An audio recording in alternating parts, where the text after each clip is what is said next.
The cinematic hook. Rain slams against 40-story glass like God himself is trying to break through.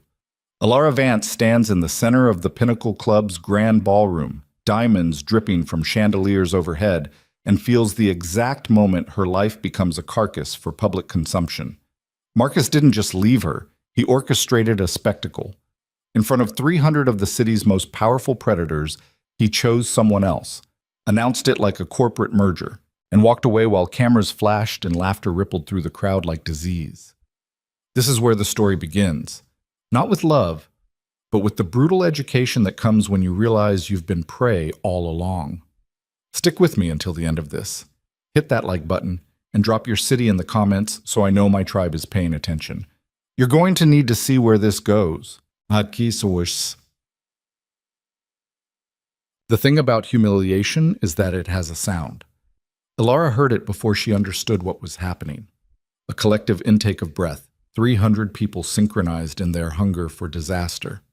Then the murmur, spreading like infection through the Pinnacle Club's ballroom, rolling across marble floors and up walls lined with portraits of dead tycoons who'd built this city on the backs of people who believed in fair play. She stood 20 feet from the stage where Marcus Aldridge, her Marcus, the man she'd spent 4 years shaping herself around, had his arm wrapped around Vivian Cross like she was a trophy he'd just won at auction. The champagne glass in Alara's hand trembled, just slightly, just enough that the woman beside her noticed and smiled. Marcus was talking into the microphone, his voice smooth as the whiskey he drank, laying out the details of the Cross-Aldridge merger like it was romance.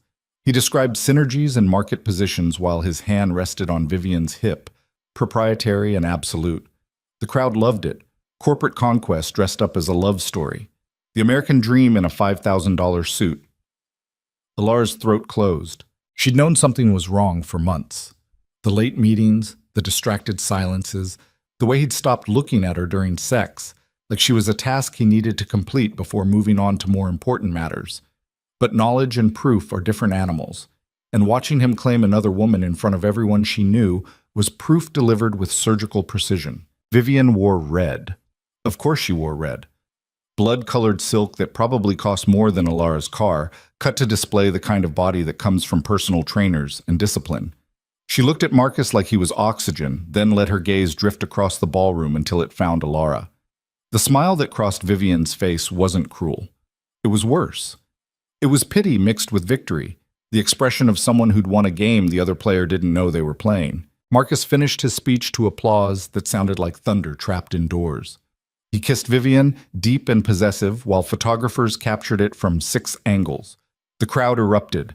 Someone near Alara laughed and said something about upgrades. Her fingers opened. The champagne glass hit marble and exploded, crystal shrapnel scattering across expensive shoes. The sound cut through the applause like a gunshot. Silence dropped fast. Every head turned. Every eye found her. And Alara understood in that crystallized moment that she'd just made it worse. She'd given them the reaction they wanted, confirmed she was wounded, proven she was weak. Marcus looked at her from the stage, his expression carefully neutral. Not apologetic, not even uncomfortable. Just blank, like she was a minor inconvenience at an otherwise successful event. That blankness hurt more than anger would have. A waiter appeared with a dustpan, moving quickly to clean up the mess. People resumed their conversations, voices pitched just loud enough for her to hear the words. Blindsided. Poor thing, should have seen it coming. Thought she was smarter than that. Alara's legs wouldn't move. Her body had become stone, fixed to this spot on the floor, while the party flowed around her like water around a rock. She was an obstacle, a relic, something to be navigated around and forgotten. Someone touched her elbow. She flinched, turned, found herself looking at Thomas Brennan, one of Marcus's business partners. He was smiling, but his eyes held the same predatory gleam as everyone else's. "You all right, sweetheart?" His voice dripped false concern. Alara pulled her arm away. "Fine. Hell of a surprise, wasn't it?" Brennan leaned closer, whiskey breath hot against her ear. "Between you and me, we all knew it was coming. Marcus has been planning this for months. Just business, you understand. Vivian brings real value to the table." The words landed like fists. Planned. Months. Value. She wasn't just being replaced. She'd been strategically phased out, her obsolescence calculated and timed for maximum impact. This public humiliation wasn't collateral damage. It was intentional. A message broadcast to everyone in their social circle about what happened to women who mistook access for power. Elara felt something crack inside her chest, a structural failure she couldn't quite identify. Not her heart. That was too simple. This was deeper, more foundational. The architecture of how she'd understood the world was collapsing, and she could feel every support beam giving way. "I need air," she managed. Brennan smirked. "Sure you do." She pushed through the crowd, shoulder-checking people who didn't bother to move. The ballroom stretched like a nightmare hallway in a dream, endless and suffocating. Eyes tracked her movement. Phones appeared, cameras aimed. Someone was definitely recording this. By tomorrow morning, her destruction would be looping on gossip sites with headlines about fallen socialites and cautionary tales. The doors seemed miles away. She was 10 feet from escape when Vivian's voice cut through the noise, amplified by the microphone Marcus had just handed her. "I want to thank everyone for being here tonight to celebrate not just a business merger, but the beginning of something real, something built on mutual respect and ambition." The subtext was obvious. Unlike what came before, Elara's hands clenched into fists. Her nails cut crescents into her palms, small moons of pain that kept her tethered to reality. She wanted to turn around, to climb on stage and tear that smug smile off Vivian's surgically perfected face. She wanted to scream that she'd given Marcus 4 years, that she'd reorganized her entire life around his schedule and preferences and ambitions, that she'd made herself smaller so he could feel bigger. But that would just confirm what they all already believed, that she was emotional, unstable, unable to handle the realities of operating at this level. So she kept walking. The doors opened into a hallway lined with mirrors, and Elara caught sight of herself. The emerald dress she'd spent $2,000 on looked cheap now, desperate. Her makeup had started to run from sweat, and the single tear she'd let escape. She looked exactly like what they wanted her to be, broken, pathetic, defeated. She hated that woman in the mirror more than she hated Marcus. The elevator was empty, thank God. She slammed her palm against the lobby button and leaned against the wall as the car descended, 40 floors dropping away while her stomach tried to catch up. The numbers ticked down slow as execution. At ground level, she pushed through the lobby past security guards who nodded like they knew her, which they did, which made it worse. Everyone would know by morning. The doormen, the baristas at her coffee shop, the woman who did her nails. They'd all look at her with that same mixture of pity and schadenfreude, glad it was her and not them. Rain hit like punishment.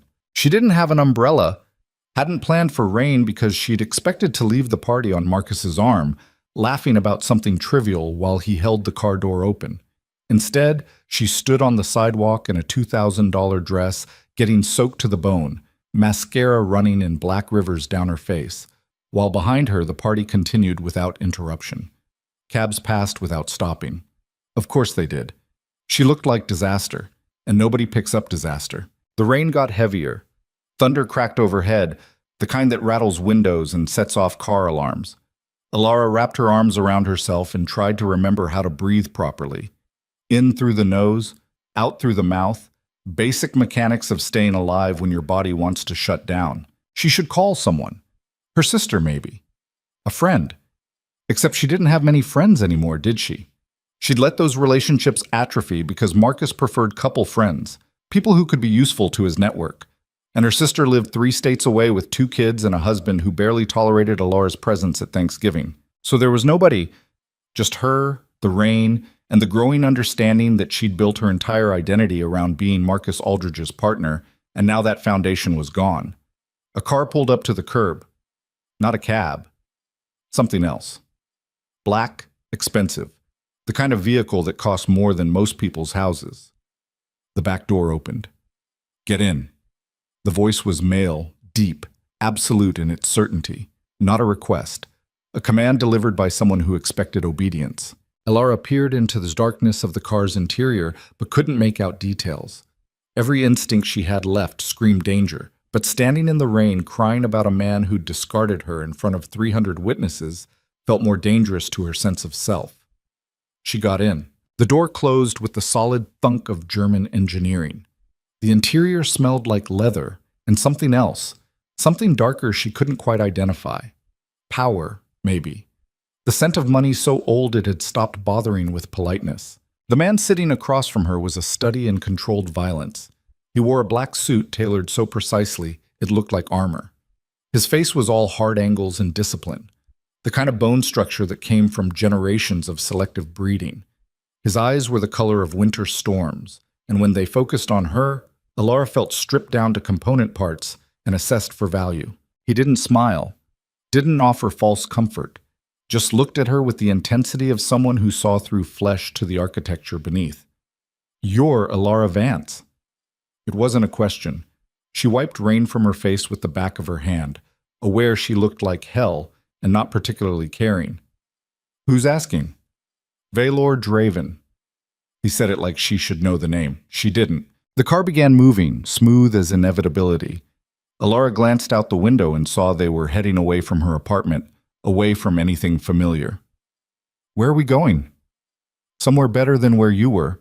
His voice carried an accent she couldn't place. European maybe, but older than that.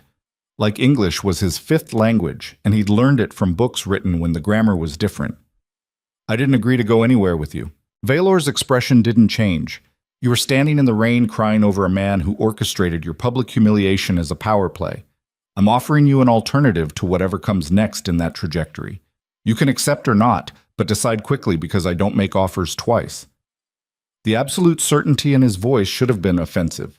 It was offensive, but it was also the first honest thing anyone had said to her all night. What kind of alternative? The kind where you stop being prey.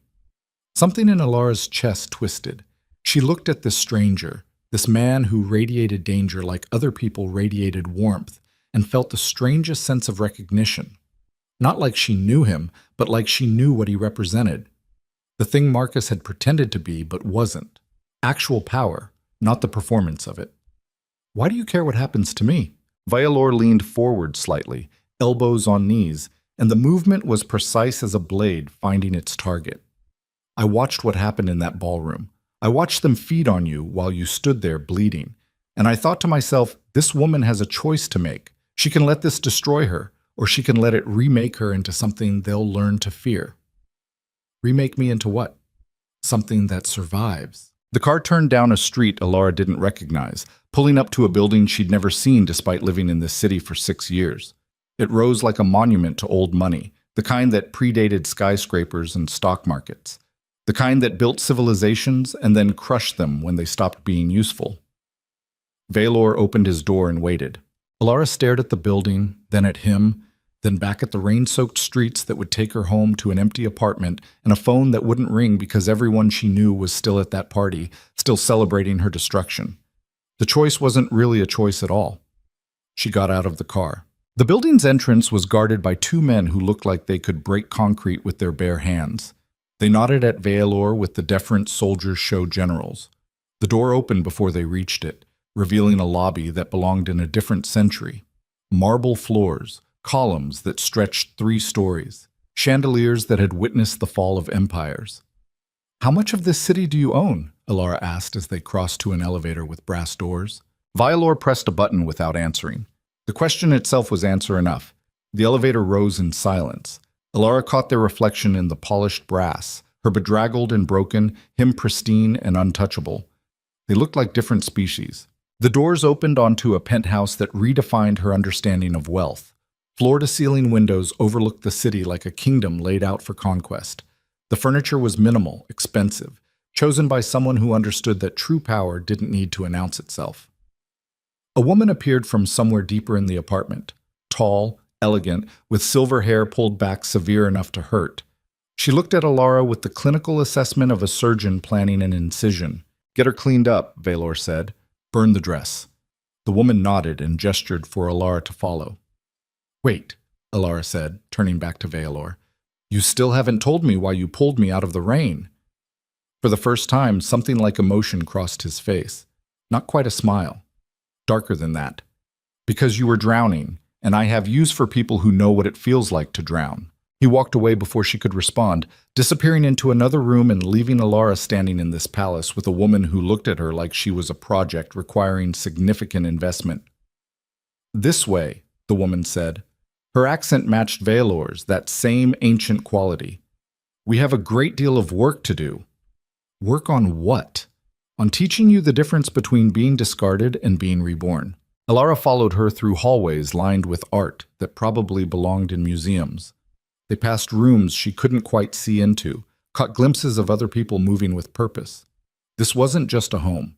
It was headquarters for something bigger, something that operated according to rules she didn't understand yet. The bathroom was larger than her entire apartment. Marble and gold, a tub that could fit 4 people, mirrors that reflected her from every angle. The woman turned on water that steamed immediately. "Strip." Alara blinked. "Excuse me?" "The dress. The shoes. All of it. You don't get to keep any piece of who you were tonight." There was something almost kind in her voice beneath the command, like she'd done this before, guided other broken women through this same ritual. Alara hesitated, then unzipped the dress and let it fall. The woman gathered it up like it was contaminated and dropped it in a bag that sealed with a hiss. In the tub. The water was nearly too hot, but Alara sank into it anyway, letting the heat burn away the cold that had settled into her bones. The woman knelt beside the tub with products that smelled like cedar and smoke, nothing like the flowery perfumes Alara was used to. "What's your name?" Alara asked. "Mira. I've served Valor's house for 30 years. 30 years. The woman looked 50, maybe, but that could mean anything with enough money for the right procedures. "What exactly is Valor's house?" Mira began washing Alara's hair with strong, efficient movements. A question with a very long answer. "For tonight, know this. You were brought here because he saw potential in you. Potential you haven't seen in yourself yet. Potential for what? For becoming something more than what those people tried to turn you into." The water around Alara was turning gray with the city's grime and her own tears. She closed her eyes and let Mira work, scrubbing away not just dirt, but the whole architecture of her former life. When she finally emerged, wrapped in a robe that felt like being held by clouds, Mira led her to a bedroom that took her breath away. The bed alone was larger than her old bedroom. Windows overlooked the city, rain still hammering against glass like the world itself was trying to get in. "Sleep," Mira said. "Tomorrow, your education begins." "Education in what?" "In power. Real power, not the performance Marcus Aldridge calls power." Mira left, and Alara was alone in this massive room with city lights bleeding through rain-soaked windows. She should have been terrified, should have demanded answers, insisted on leaving, called the police or her sister or someone who could tell her this was insane. Instead, she climbed into the bed and felt something settle in her chest that hadn't been there before. Not peace, stronger than that, certainty. Tomorrow she would ask questions. Tonight, she would just let herself stop drowning. She was asleep before the thought finished forming. Morning came knife-sharp and unforgiving. Alara woke to light slicing through curtains she didn't remember closing, her body aching in places she didn't know could ache. For a moment, she forgot where she was. Then memory crashed back like cold water. Marcus, Vivian, the rain, Valor's storm-colored eyes telling her she could be remade. The room was exactly as she remembered. Not a dream then. Clothes had been laid out on a chair beside the bed. Black pants that looked tailored to measurements someone had taken while she slept. A white shirt, simple but expensive. Shoes that fit perfectly. She dressed slowly, her fingers fumbling with buttons, and caught sight of herself in the floor-length mirror. The woman looking back didn't look broken anymore. She looked dangerous. A knock at the door. Mira entered without waiting for permission, carrying coffee in a cup that probably cost more than Alara's monthly rent used to. "You slept 6 hours. Valor wants to see you." Alara took the coffee, bitter and strong. "What time is it?" 7. "The house wakes early." House. Like this was just a house and not a fortress disguised as luxury.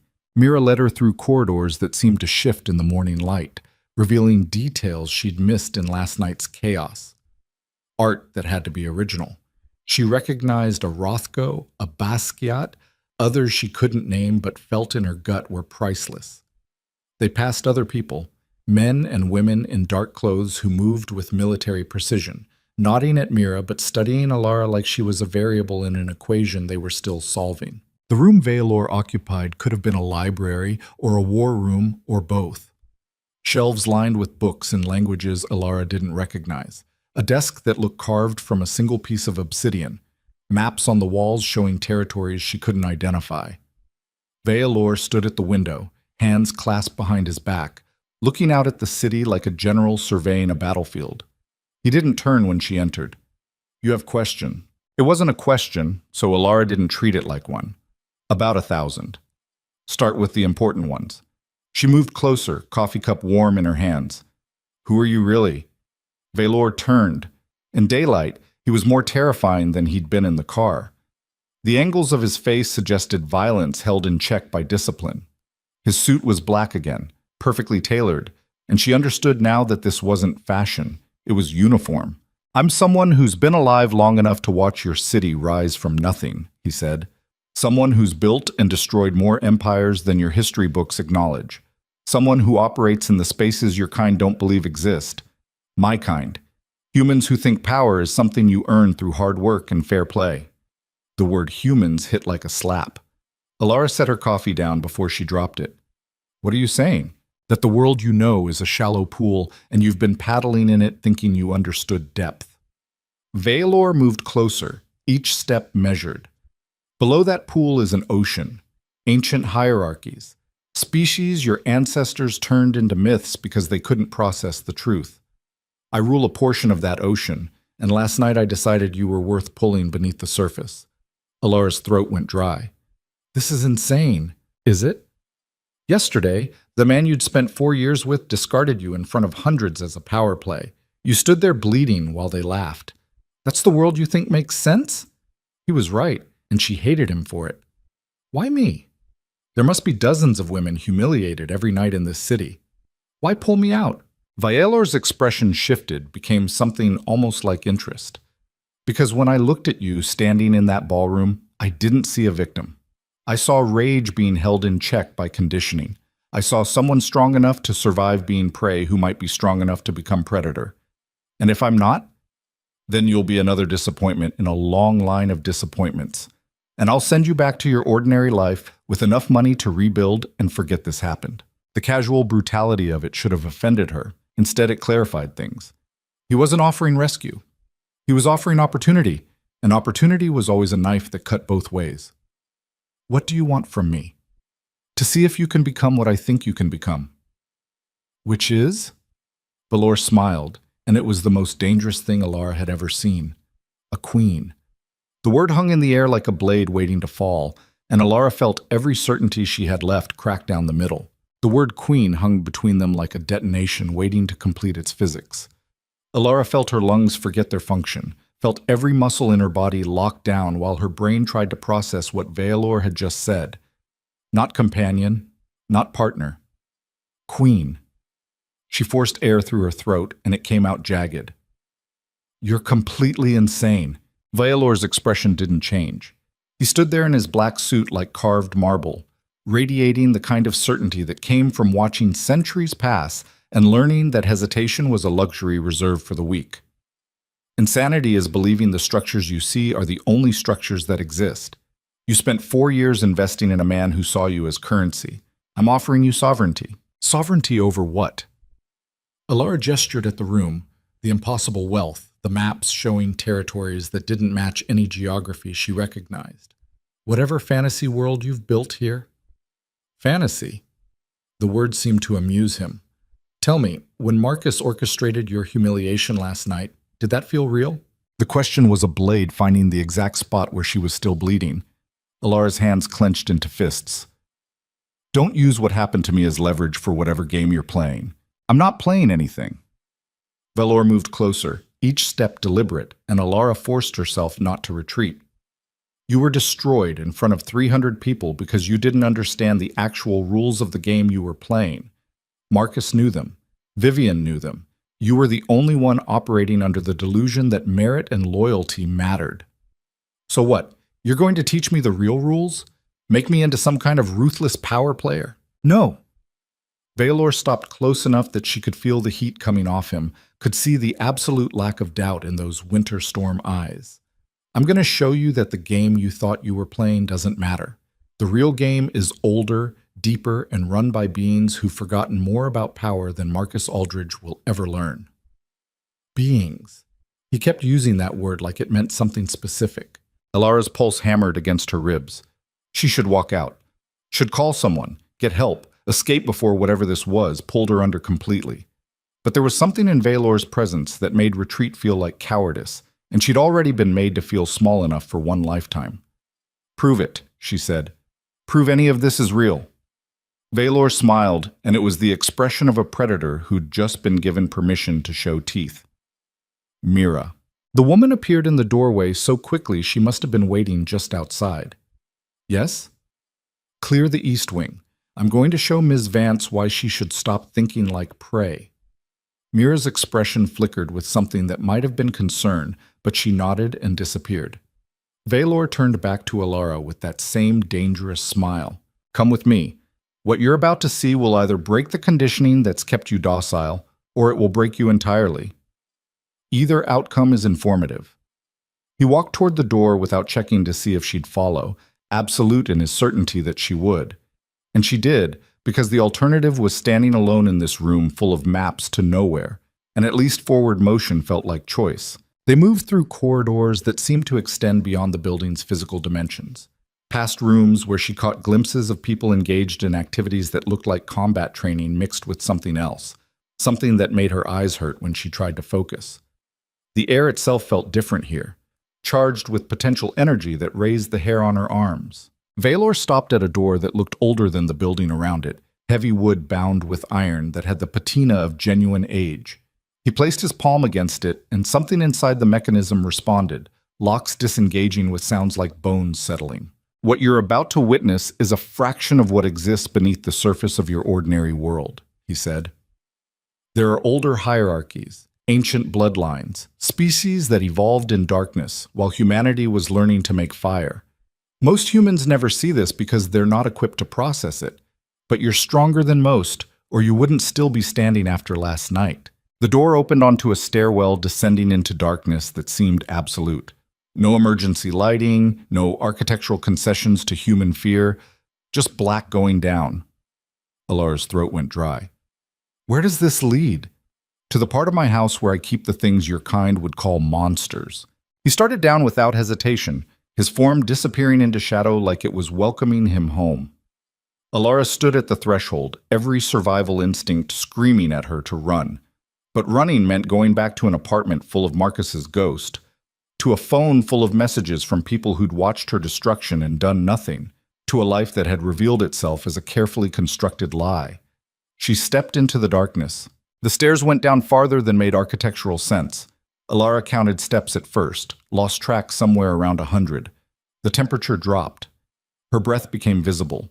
Somewhere below she could hear sounds that didn't match any creature she knew, low thrumming that felt more like pressure than noise, clicking that had rhythm and pattern, like language. Valor's voice came from ahead, steady as a lighthouse.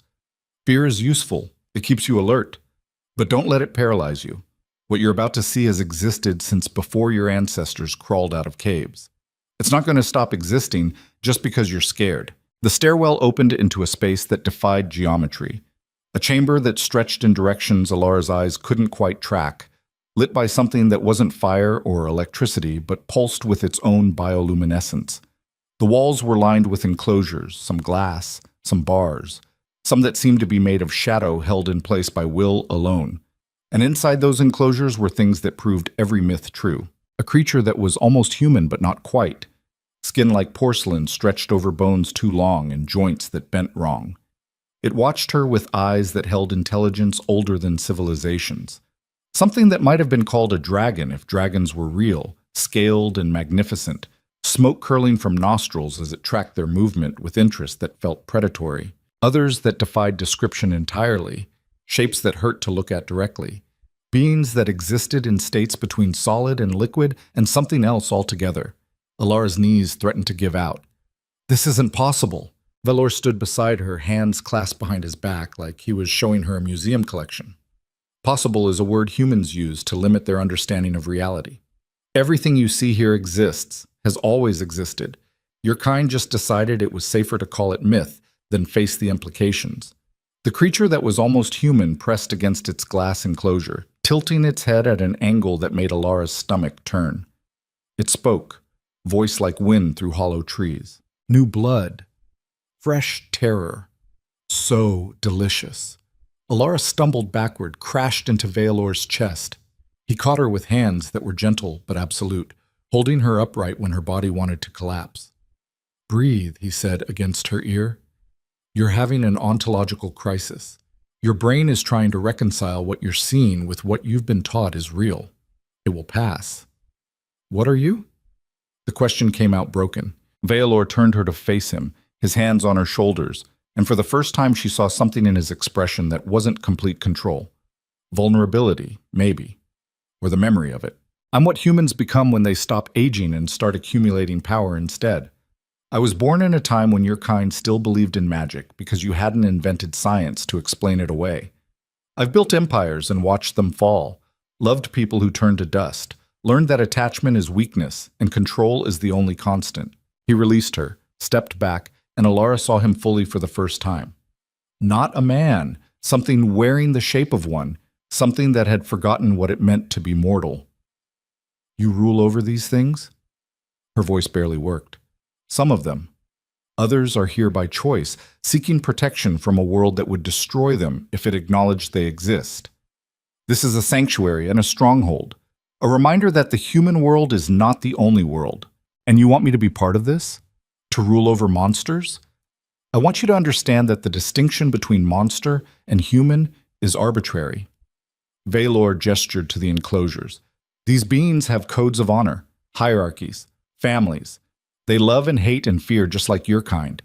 The only difference is they never pretended to be civilized while committing atrocities. Marcus's face flashed in Alara's mind, the calculated cruelty of what he'd done, the pleasure in Vivian's eyes, the crowd that had fed on her pain like it was entertainment. Maybe Veilor had a point. Why are you showing me this? Because you asked me to prove it was real. And because if you're going to survive in the world I'm offering, you need to understand what real power looks like. It's not stock portfolios and social connections. It's knowing that the structures you were taught to respect are temporary, and the beings that have existed for millennia are still here, while empires rise and fall like waves. Alara looked at the creatures in their enclosures, felt the weight of their attention, and understood that everything she'd believed about the world had just been rendered obsolete. The realization should have destroyed her. Instead, it felt like liberation. What happens now? Now you decide. Veilor's voice was flat, offering no guidance. You can leave. I'll have Mira take you home with enough money to start over. You'll rebuild your life, find someone else, eventually die having never known how deep the ocean goes. Or you stay. You learn. You transform into something that can operate at the level I operate at. And you claim power that makes Marcus Aldridge look like a child playing dress-up. And if I stay and fail, then you become a cautionary tale. I tell the next person who shows potential. The brutal honesty should have been terrifying. It was. But it was also the first genuine choice anyone had offered her in years. Not manipulation disguised as opportunity, not promises with invisible strings, just raw consequence laid bare. Alara took a breath that felt like jumping off a cliff. I stay. Something shifted in Veilor's expression. Not quite approval, darker than that. Possession, maybe. He'd made an investment and she'd just confirmed it might pay dividends. Then we begin. He led her back through the impossible space, past creatures that watched with hunger or curiosity or something between. The stairs going up felt longer than the descent, each step a commitment to a path she couldn't see the end of. When they emerged back into the civilized upper floors, Mira was waiting with another woman Alara hadn't seen before. Younger, maybe 30, with scars visible on her forearms and eyes that had seen violence up close. This is Kira, Veilor said.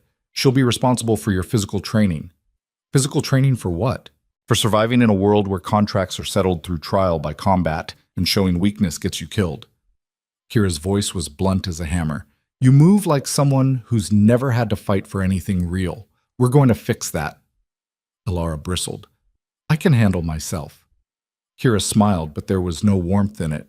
Sure you can. That's why you fell apart when one human man embarrassed you in public. The words landed like fists. Alara felt rage spike through her chest, hot and familiar. You don't know anything about what I've been through. I know you're still breathing, which means you haven't been through anything that matters yet. Kira stepped closer, moving with the efficiency of someone trained in violence. But you will be. So we start tomorrow at 5. You show up or you don't. Either way, I get paid. She walked away before Alara could respond, leaving her standing in the hallway with Violor and Mira. Alara's hands were shaking, not from fear, from anger that had nowhere productive to go. She's brutal, Alara said. Violor's expression was unreadable. She's honest. In this world, those are the same thing. If you want comfort and reassurance, you're in the wrong place. If you want transformation, you'll show up tomorrow and let her break you down so you can be rebuilt stronger. It was manipulation. Alara could see that clearly.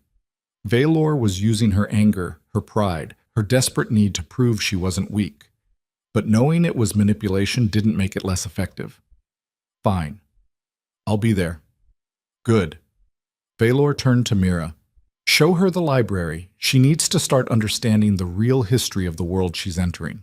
Mira nodded and gestured for Alara to follow. They walked in silence through more hallways until they reached a room that made Alara's breath catch.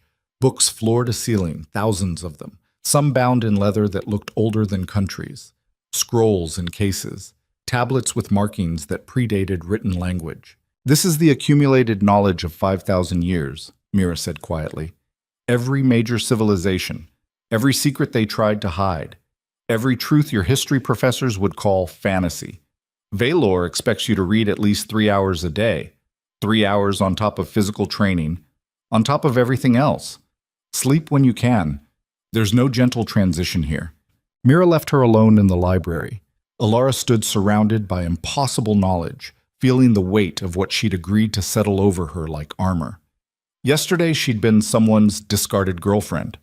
Today she was standing in a room full of secrets that would rewrite everything she thought she knew. She pulled a book from the nearest shelf at random.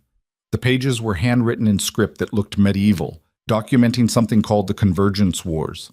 She couldn't read most of it, but there were illustrations, beings that matched what she'd seen in the enclosures below, locked in combat with humans who wielded weapons that glowed with impossible light. This was real. All of it was real. Alara sank into a chair that was probably worth more than her car and began to read.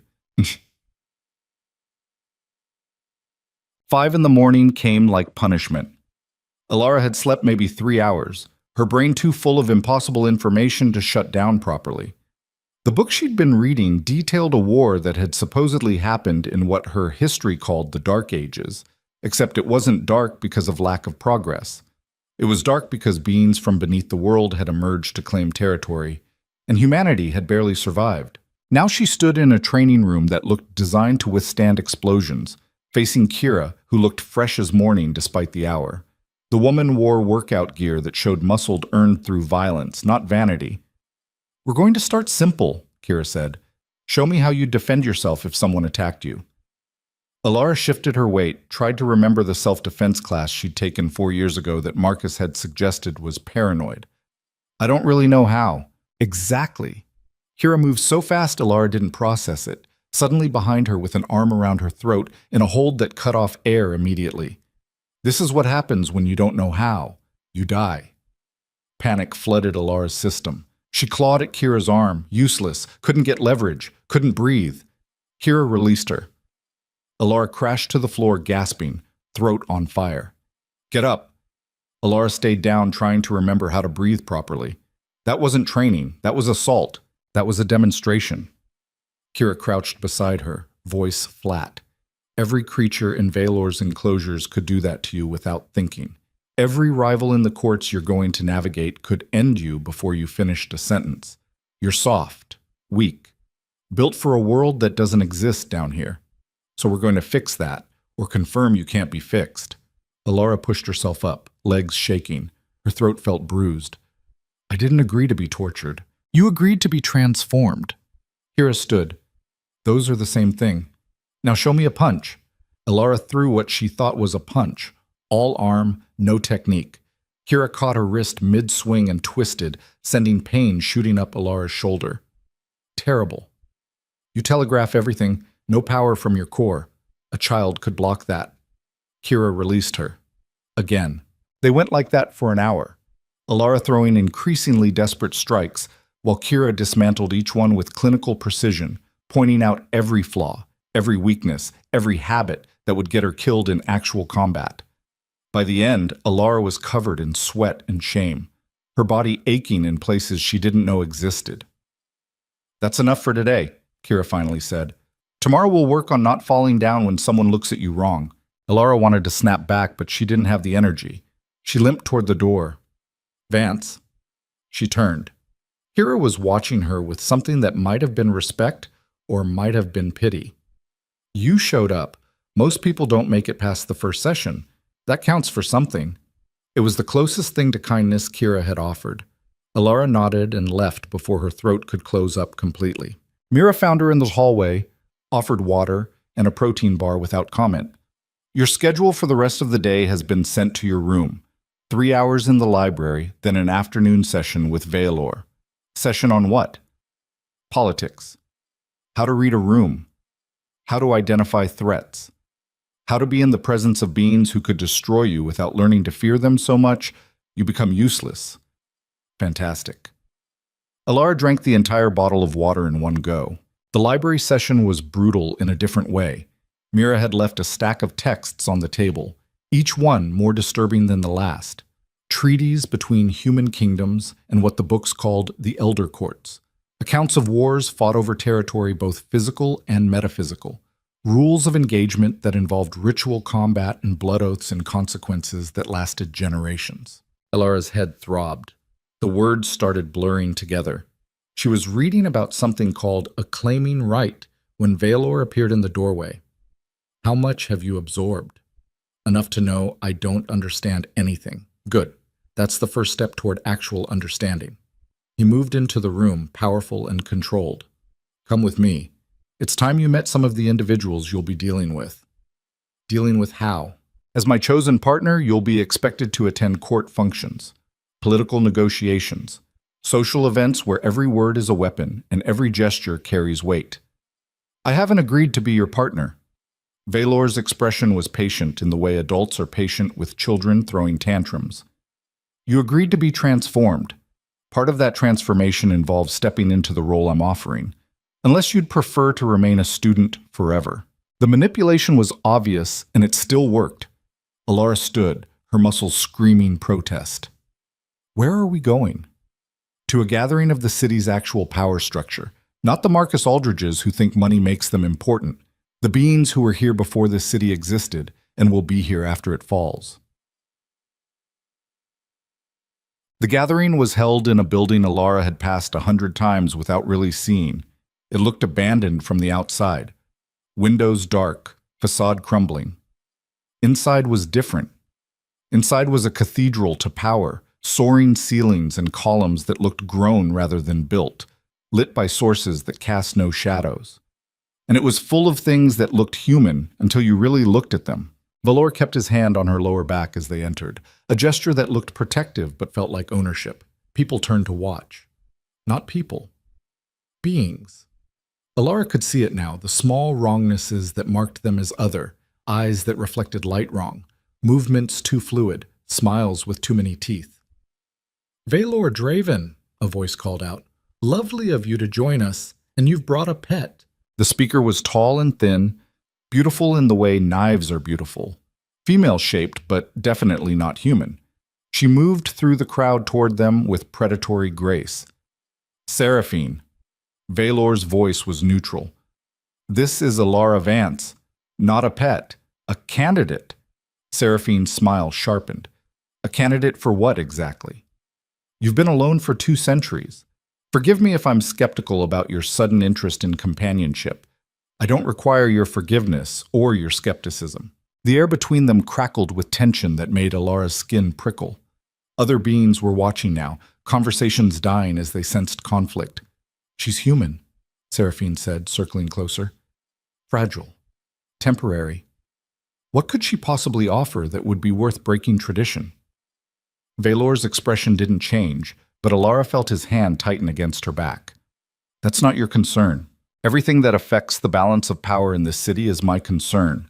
Seraphine stopped directly in front of Alara, studying her like something under glass. Tell me, little human, do you have any idea what you've walked into? Alara's throat was dry, but she forced words out. I'm learning. Learning. Seraphine laughed, sharp and cold. How precious. Valor, you've brought a child to an adult conversation.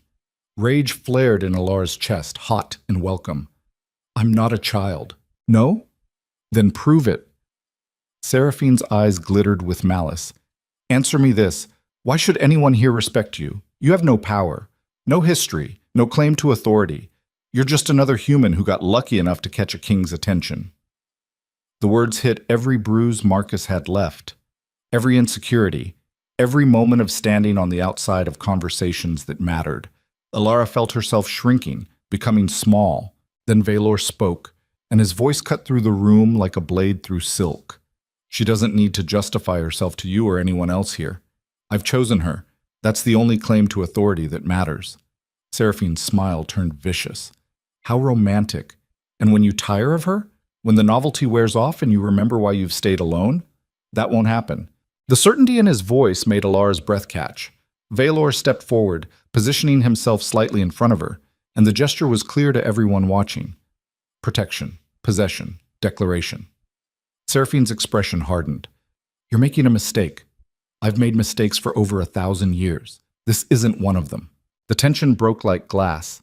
Seraphine stepped back, her smile frozen in place. We'll see. She disappeared into the crowd, leaving electric silence in her wake. Valor turned to Alara. Stay close. This is going to get worse before it gets better. He wasn't wrong. For the next 2 hours, Alara was paraded through conversations that felt like combat disguised as pleasantries. Beings who smiled while their eyes calculated her weaknesses.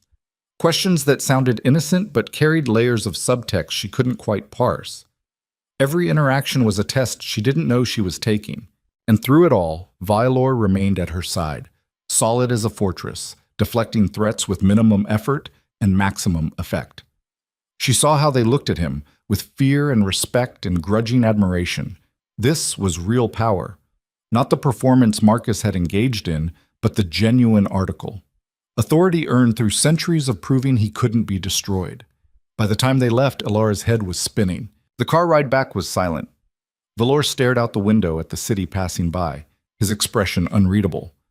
Alara watched him and tried to understand what she'd just witnessed. They want to destroy me, she finally said. Yes. Why? Because you represent change. Valor turned to look at her. I've ruled alone for 200 years. Taken no partner. Made no emotional attachments. That isolation has been my strength. By bringing you into this world, I've created a vulnerability they can exploit. Then why do it? The question hung between them. Valor's expression shifted, became something almost vulnerable, because isolation stops being strength when it becomes prison. I've watched centuries pass, loved people who died, built empires that turned to dust. At some point, invulnerability becomes indistinguishable from death. He looked away, and Alara saw something she hadn't expected. Loneliness. Deep and ancient and absolute. You think I can change that? I think you have the potential to be strong enough to stand beside me without being destroyed by proximity. Whether that potential becomes reality remains to be seen. The car pulled up to the building. They rode the elevator in silence. When they reached the penthouse, Valor turned to her. Tomorrow will be harder. Seraphine will have spent tonight building alliances against us. You'll be tested in ways that make today look gentle. And if I fail, then I'll protect you until I can't anymore, and you'll become another casualty of a world that doesn't forgive weakness. The brutal honesty should have been devastating. Instead, it clarified everything. This wasn't romance. It was war. And Valor had just declared her worth fighting for. Alara met his eyes, those winter storms that had seen civilizations rise and fall. I won't fail. Something flickered across his face. Not quite a smile. Darker than that. Then prove it. He walked away, leaving Alara standing alone in the entryway of a penthouse that ruled an empire, and she understood with perfect clarity that there was no going back now. She'd crossed a threshold that couldn't be uncrossed. Whatever she'd been before, Marcus's girlfriend, a woman who believed in fairness, someone who thought power was earned through merit, That person was dead, and something else was being born in the wreckage. 3 weeks passed like accelerated evolution. Alara stopped counting the bruises after the first week.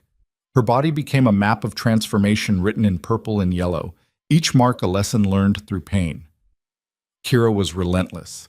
5 in the morning every day without exception, pushing Alara past every limit she thought she had until those limits revealed themselves as illusions constructed by a softer world. The training wasn't just physical. Kira taught her how to read micro-expressions, how to identify the instant before someone attacked, how to turn vulnerability into weapon, how to make your opponent think they had the advantage right up until the moment you proved they never did. "You're getting faster," Kira said one morning after Alara had actually managed to land a hit. Still too hesitant. "You apologize with your eyes before you strike. Down here, that gets you killed. Down here." Everyone kept saying that. Down here, where the real power lived. Down here, where centuries-old beings played games with human lives as currency. Down here, where Alara was learning to become something that could survive in the dark. The library sessions with Mira were equally brutal in their own way. History that rewrote everything. Political structures that had operated beneath human awareness for millennia. Treaties signed in blood between species that weren't supposed to exist. Alara absorbed it all like someone drowning trying to learn to breathe underwater. And then there were the evenings with Valor. He was teaching her a different kind of combat, how to navigate conversations where every word carried layers of meaning, how to identify power dynamics in a room within seconds, how to present strength even when terror was eating you alive from the inside. They sat across from each other in his study, a chessboard between them. Valor had explained that the game was a useful metaphor for court politics, except in the real version, the pieces bled when they were taken. "You're protecting your queen too aggressively," he said, moving a knight with precise efficiency. "That tells your opponent she's your weak point. Maybe she is. Then you've already lost." Valor captured one of her bishops. "In the courts you'll navigate. Showing attachment is the same as painting a target. They'll go after what you love because love is leverage. What if you don't love anything?" His eyes met hers across the board, winter storms assessing her with that inhuman intensity. "Then you're invulnerable. But you're also alone. Like you." Something shifted in his expression. "Like me." Alara moved her queen, aggressive and reckless. "Then why are you doing this? Why bring me into your world if attachment is weakness?" Valor studied the board. His hand hovered over a piece, then withdrew. "Because invulnerability becomes indistinguishable from death. I told you that already. Whether you believe me is your choice." He took her queen with brutal efficiency. Checkmate in 3 moves. They played until midnight, game after game, Alara losing every time but losing less catastrophically with each round. And in the silence between moves, she learned things Valor didn't say out loud. The way his jaw tightened when she made a particularly foolish play. The almost smile when she managed something clever. The careful distance he maintained, like she was something volatile that might detonate with wrong handling. He was afraid of her. Not in the way prey fears predator, but in the way someone who's built walls for centuries fears the thing that might finally breach them. That realization should have felt like power.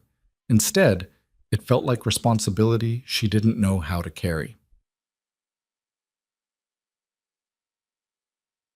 The summons came on a Thursday morning, delivered by Mira with an expression that suggested apocalypse. "The Elder Council has called a formal gathering. You're required to attend." Alara was in the middle of pull-ups, her body slick with sweat, muscles screaming. She dropped to the floor. "What's the Elder Council?" "The oldest beings in this territory. The ones who decide disputes, enforce treaties, and determine who gets to maintain power." Mira's voice was carefully neutral. "Valor sits on the council, which means you'll be present as his chosen representative. I'm not ready for that. You don't have a choice. The gathering is tonight." Panic spiked through Alara's chest. "Tonight? That's not enough time. Time is a luxury." Mira's expression softened slightly.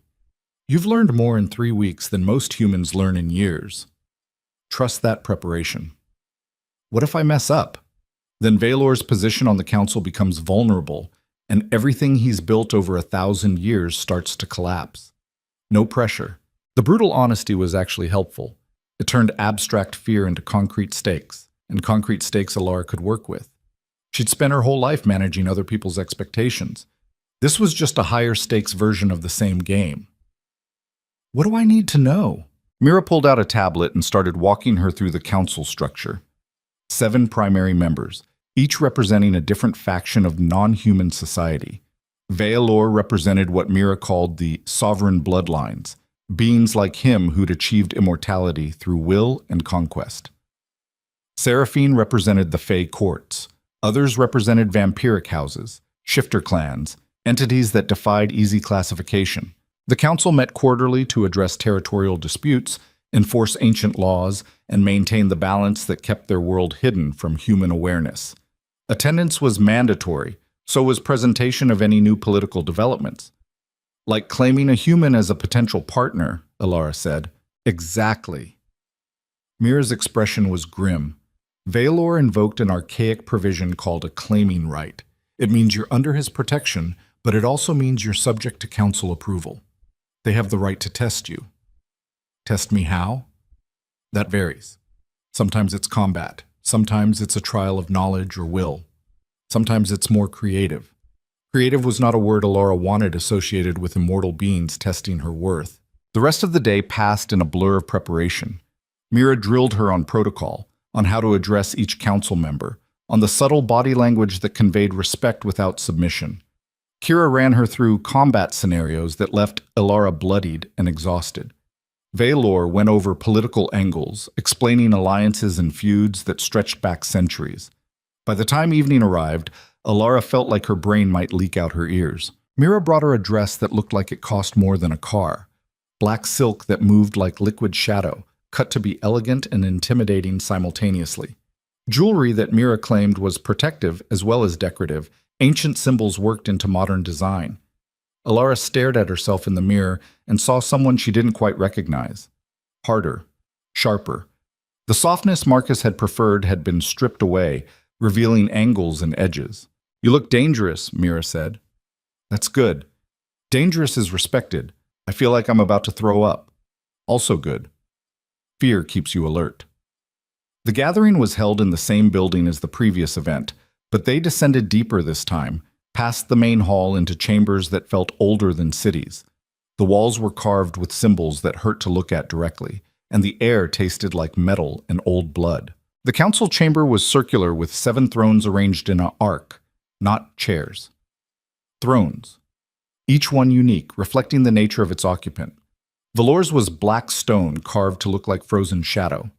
Seraphine's appeared grown from living wood that still sprouted leaves. Others were made of materials Alara couldn't identify. The council members were already present. Alara felt their attention land on her like physical weight. These were apex predators gathered in one space, and she was prey they were deciding whether to consume or tolerate. Veilor stood beside his throne, powerful and controlled. He didn't acknowledge her entrance beyond a slight shift of his eyes. Alara understood. Any show of concern would be weakness. She took her position where Mira had instructed, slightly behind and to the left of Veilor's throne. Not subservient, not equal. Something between. "Veilor Draven," a voice called out. Deep and resonant, belonging to a massive figure whose throne was carved from what looked like bone. "You've invoked the claiming right. Present your case." Veilor stepped forward. His voice was steady as stone. "I claim Alara Vance as my chosen partner under the ancient provisions. She has undergone preliminary training and demonstrated capacity for transformation. I request the council's formal recognition." Seraphine laughed, sharp and cold. 3 weeks of training. How thorough. Tell me, Veilor, what exactly has she demonstrated beyond surviving basic instruction? "She's demonstrated will." Veilor's tone didn't change. She was destroyed publicly by her own kind and chose transformation over victimhood. She's trained under Kira without quitting despite having no combat background. She's absorbed political education that would break most human minds. She's earned consideration. Consideration is not acceptance. The bone-throne figure leaned forward. "I am Mordrin, child. I've sat on this council for 3,000 years. I've seen Veilor claim many things: power, territory, dominion. Never once has he claimed a partner. Why now? Why you?" The question was directed at Alara. She felt every eye in the chamber focus on her with predatory intensity. Alara's throat went dry. This was the test. Right now, not some future trial. This moment. She stepped forward, forcing her legs to stay steady. Because I was ready to be claimed. I'd spent years making myself smaller to fit into a man's idea of what I should be. I was weak, vulnerable, easy to discard. Vailor offered me the chance to become something else. Something else, Seraphine repeated mockingly. How delightfully vague. Alara turned to face her directly. Something that survives. Something that doesn't break when the world reveals itself as brutal. Something that can stand in rooms full of predators without learning to love the cage. The silence that followed was sharp enough to cut. Pretty words, Mordrin said. Let's see if you can back them up. I propose a traditional test. Trial by revelation. Vailor's expression didn't change, but Alara felt tension spike through the room. What are you proposing? Mordran smiled, showing too many teeth. We peer into her mind. See what she's really made of. If her will is strong enough to withstand scrutiny, she's earned a place here. If not, she breaks, and we know she wasn't worth claiming. That's barbaric, Vailor said flatly. That's tradition. Mordrin looked around the circle. All in favor? 6 hands rose, including Seraphine, who looked delighted. Vailor remained standing, his body coiled tight. Alara saw his hands clench into fists. This was something he couldn't prevent. The council had spoken. Alara, he said quietly, you can refuse. Walk away now. There's no shame. I'll do it.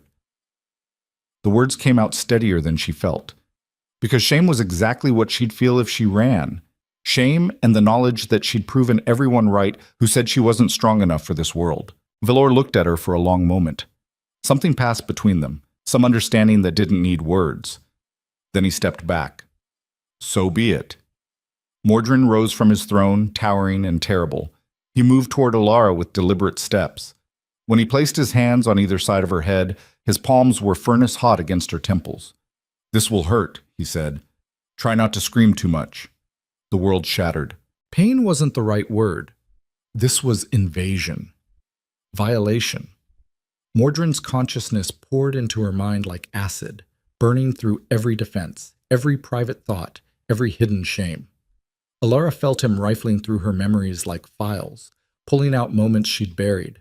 Marcus's face when he'd announced Vivienne. The laughter of the crowd. Every time she'd made herself smaller. Every compromise. Every moment of swallowing her own needs to maintain peace. But Mordrin didn't stop there. He went deeper. Found the rage she'd been taught to suppress. The violence she'd been conditioned to fear in herself. The dark satisfaction she'd felt watching Kira teach her how to hurt people. The moments with Vailor where she'd felt something dangerous and possessive that had nothing to do with love and everything to do with power. He found the part of her that wanted to go back to that ballroom and burn it down with everyone inside. You're not here to be saved, are you? Mordrin's voice echoed in her skull. You're here because you want to become the thing that does the destroying. Alara tried to pull away but couldn't. His grip was absolute. You think you're different from them, Mordrin continued, digging deeper. You think you're better than the creatures in Vailor's enclosures. But I see what you really are. Hungry, vicious, just human enough to be ashamed of it. The words were designed to break her. Alara felt her sense of self starting to fragment under the assault. This was what happened when something infinitely stronger than you decided to show you exactly how powerless you were.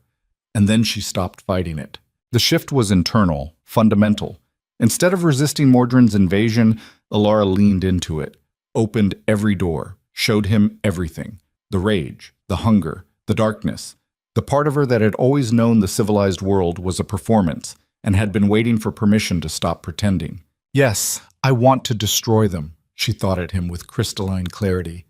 Every person who laughed, every person who made me feel small. I want them to know what it feels like to be prey. Is that what you needed to hear? Mordrin's presence in her mind recoiled slightly. Not from disgust, from recognition. You're not afraid of what you are. No, not anymore. The hands on her head released. Alara collapsed to her knees, gasping, her vision swimming. Blood dripped from her nose. She'd bitten through her lip at some point. Mordrin stood over her, his expression unreadable. She passed. Seraphine shot to her feet. That's impossible. No human withstands trial by revelation. She's not human anymore. Mordrin returned to his throne. Or she won't be, once the transformation completes. I saw her core. She's already halfway to something else. The rest is just time. Vaelor was at Alara's side instantly, helping her stand. His hands were steady on her arms, grounding her while the room spun. Can you walk? Alara nodded, not trusting her voice. The vote, Mordrin said. All in favor of recognizing Vaelor's claim? This time 7 hands rose.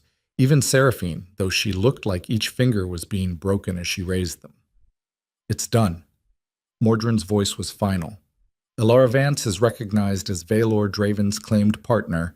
All protections and privileges apply. All challenges must now go through both of them. This council is adjourned. The other council members filed out, some looking pleased, others calculating, Seraphine radiating fury. Soon it was just Vaelor and Alara in the massive chamber, surrounded by empty thrones and the weight of what had just happened. You should have refused, Vaelor said quietly.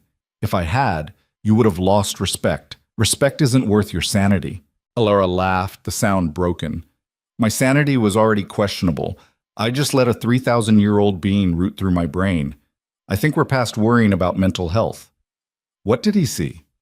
Everything. Alara met his eyes. Every dark thought, every violent impulse, all the parts of me I've spent my life pretending didn't exist. And he was right. I'm not here to be saved. I'm here because I want power, real power, the kind that means I never have to feel helpless again. Vaelor's expression was impossible to read. That's dangerous honesty. You said attachment is weakness. I'm just being clear about my motivations. Motivation is different from attachment. He helped her toward the exit, supporting her weight when her legs threatened to give out. One is about what you want. The other is about what you can't live without. They rode the elevator in silence. Alara's head felt like it had been cracked open and poorly reassembled. She could still feel echoes of Mordrin's presence, invasive and absolute. When they reached the penthouse, Vaelor guided her to his study instead of her room. He poured something amber into a glass and handed it to her. Drink this. It'll help with the neural damage. Neural damage. Fantastic. Alara drank. It burned going down, then turned warm and soothing. The room stopped spinning quite so violently. Vaelor sat across from her, studying her with that intensity that saw through flesh to architecture. You could have broken. Most humans would have. I'm stubborn. It's more than that. He leaned forward. You made a choice in there, to stop hiding from what you are. That kind of self-acceptance is rare. Or maybe I'm just too tired to keep lying to myself. Either way, it means you're ready for the next phase, which is integration. You've been training in isolation. Now you need to learn how to operate in the actual political landscape. That means attending events, building alliances, making enemies, proving you're not just my choice, but a force in your own right. Alara's hand shook slightly. The adrenaline was wearing off, leaving exhaustion in its wake. When does it start? Tomorrow. There's a gathering of the northern houses. Vaelor's expression was carefully neutral. You'll be formally introduced as my partner. After that, every move you make will be scrutinized, every word analyzed, every gesture interpreted. No pressure. Exactly. They sat in silence, the weight of what came next settling between them. Alara understood this was a threshold. Everything before had been preparation. Now the actual game began, and the stakes were higher than survival. They were about becoming something that mattered. Vaelor, she said quietly, why did you really choose me? He was quiet for a long time. When he finally spoke, his voice carried centuries of isolation. Because when I saw you in that ballroom, I saw someone who understood what it meant to be discarded. And I thought, here is someone who might understand what it means to build something real from the wreckage. And if I'm not strong enough, then we both pay the price. His eyes met hers. But I don't think that's going to happen. The Northern Houses gathering was held in an estate outside the city, sprawling grounds that had existed since before the city was even a thought. Alara rode in the car beside Vaelor, wearing a dress that Mira had described as diplomatic armor, deep blue silk with silver threading that caught light like weapons. "Remember," Valor said as they approached, "these are not the Elder Council. These are younger houses, ambitious and hungry.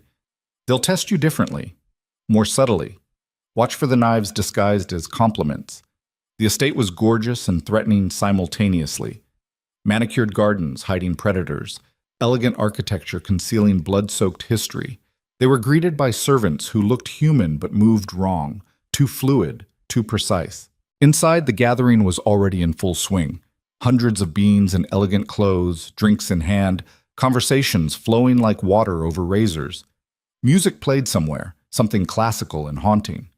Valor's entrance caused a ripple effect. Conversations paused, eyes tracked their movement. Alara felt the weight of assessment like physical touch. A young man approached, beautiful and dangerous, with eyes that reflected gold. Valor Draven, and this must be the human everyone's talking about. Alara Vance. Valor's hand rested on her lower back, possessive and protective. "Alara, this is Castor Thorn. His house controls the southern territories." Charmed. Castor's smile was predatory. "I have to admit, I'm curious. What exactly do you bring to Valor's table beyond novelty?" "Perspective." Alara kept her voice level. "Something you lose after a few centuries of operating in the same circles." Castor laughed. "Perspective. How delightfully democratic. Tell me, do you have any idea how many humans Valor has brought into his world over the years?" The question was designed to wound. Alara felt it land but refused to flinch. "I don't. But I know I'm the first one he's claimed in 200 years. So either I'm special or he's getting sentimental in his old age." Valor's expression didn't change, but she felt his hand tighten slightly against her back. Approval, maybe. Castor's smile sharpened. "Brave. Let's see how long that lasts." He walked away, and immediately someone else approached. Then another. Then another. An endless parade of beings testing her, probing for weakness, trying to determine if she was threat or opportunity. Alara navigated it all with gritted teeth and forced confidence, using every lesson Valor had taught her about reading rooms and controlling narratives. It was exhausting. By the time they'd been there an hour, her face hurt from smiling, and her mind hurt from tracking 12 simultaneous political calculations. "You're doing well," Valor murmured during a brief moment of privacy. "I feel like I'm drowning. That means you're swimming. Drowning is when you stop noticing the water." They were approached by an older woman, silver-haired and elegant, wearing power like some people wore perfume. Valor tensed almost imperceptibly. "Valor," the woman said, "how unexpected to see you here. I thought you'd become a hermit." "Lysandra." Valor's voice was carefully neutral. "Still poisoning political waters, I see. Always." Lysandra's attention shifted to Alara, sharp as scalpels. "And you must be the famous pet project. How quaint." "Partner," Alara corrected before Valor could respond. "The distinction matters." "Does it?" Lysandra smiled. "Tell me, dear, has Vialor explained to you what happens to his partners, the ones before you?" "There weren't any before me." Lysandra's smile turned vicious. "Is that what he told you? How romantic. Let me educate you. 250 years ago, Vialor had a human lover. Beautiful girl. He trained her, protected her, claimed her before the council just like you. She lasted 6 months before his enemies got to her. They sent him pieces." Alara felt ice flood her veins. She looked at Valor, searching for denial, found none, just flat, ancient pain. "That was different," Valor said quietly. "Was it?" Lysandra looked between them. "Or are you just repeating the same mistake with a different face?" She walked away, leaving devastation in her wake. Alara turned to Valor. "You never mentioned that. It wasn't relevant. Someone you loved was murdered and you don't think that's relevant?" His jaw tightened. "She was killed because I was arrogant. I thought I could protect her. I was wrong. I learned from that mistake." "And what exactly did you learn?" "That attachment is vulnerability. That love is a weapon your enemies will use against you. That the only way to survive at this level is alone." He met her eyes. "Which is why I stayed alone for 200 years. Until you." The words should have been romantic. They weren't. They were terrifying. "So what am I?" Alara's voice came out harder than she intended. Another experiment to see if you've gotten better at protecting things? Velor's expression closed down. We should leave. No. Alara grabbed his arm. Answer the question. Am I just a replacement for someone you couldn't save? You're nothing like her. That's not an answer. You want honesty? Velor's control cracked slightly. Fine. She was kind, gentle, everything good about humanity. You're none of those things. You're rage and hunger wearing a civilized face. You're what I would have become if I'd been born human. That's why I chose you. Not because you remind me of her, but because you're the opposite. The brutal honesty hit like a fist. Alara released his arm. I need air.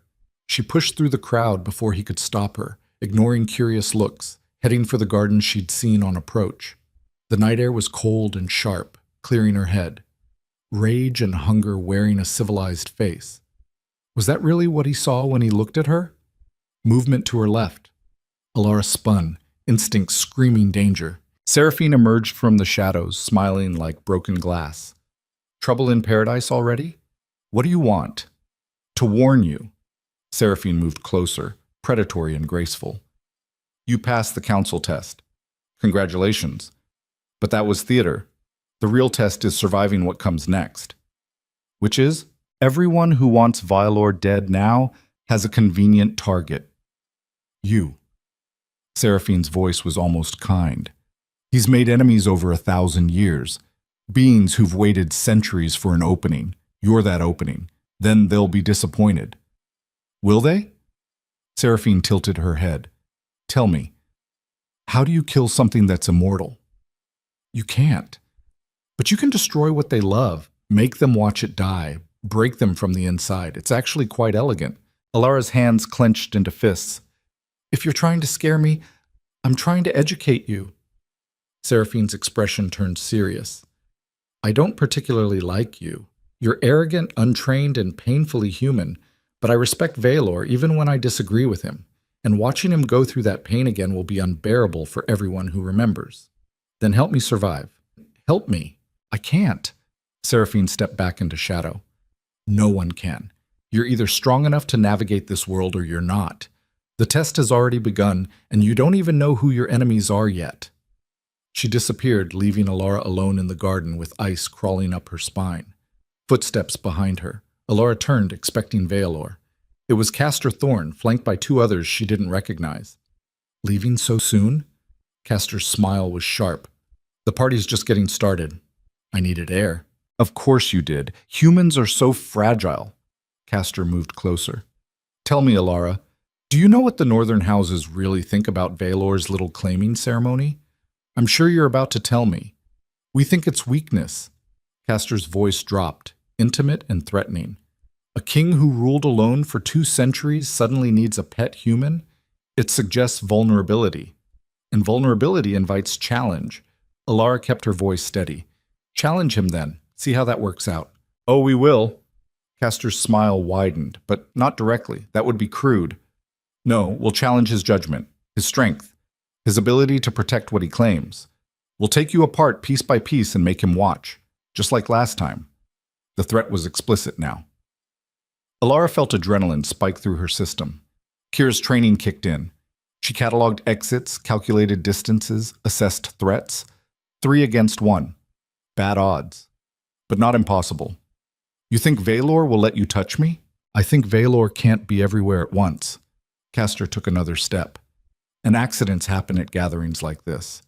A human falls from a balcony. Tragic. Who could have predicted?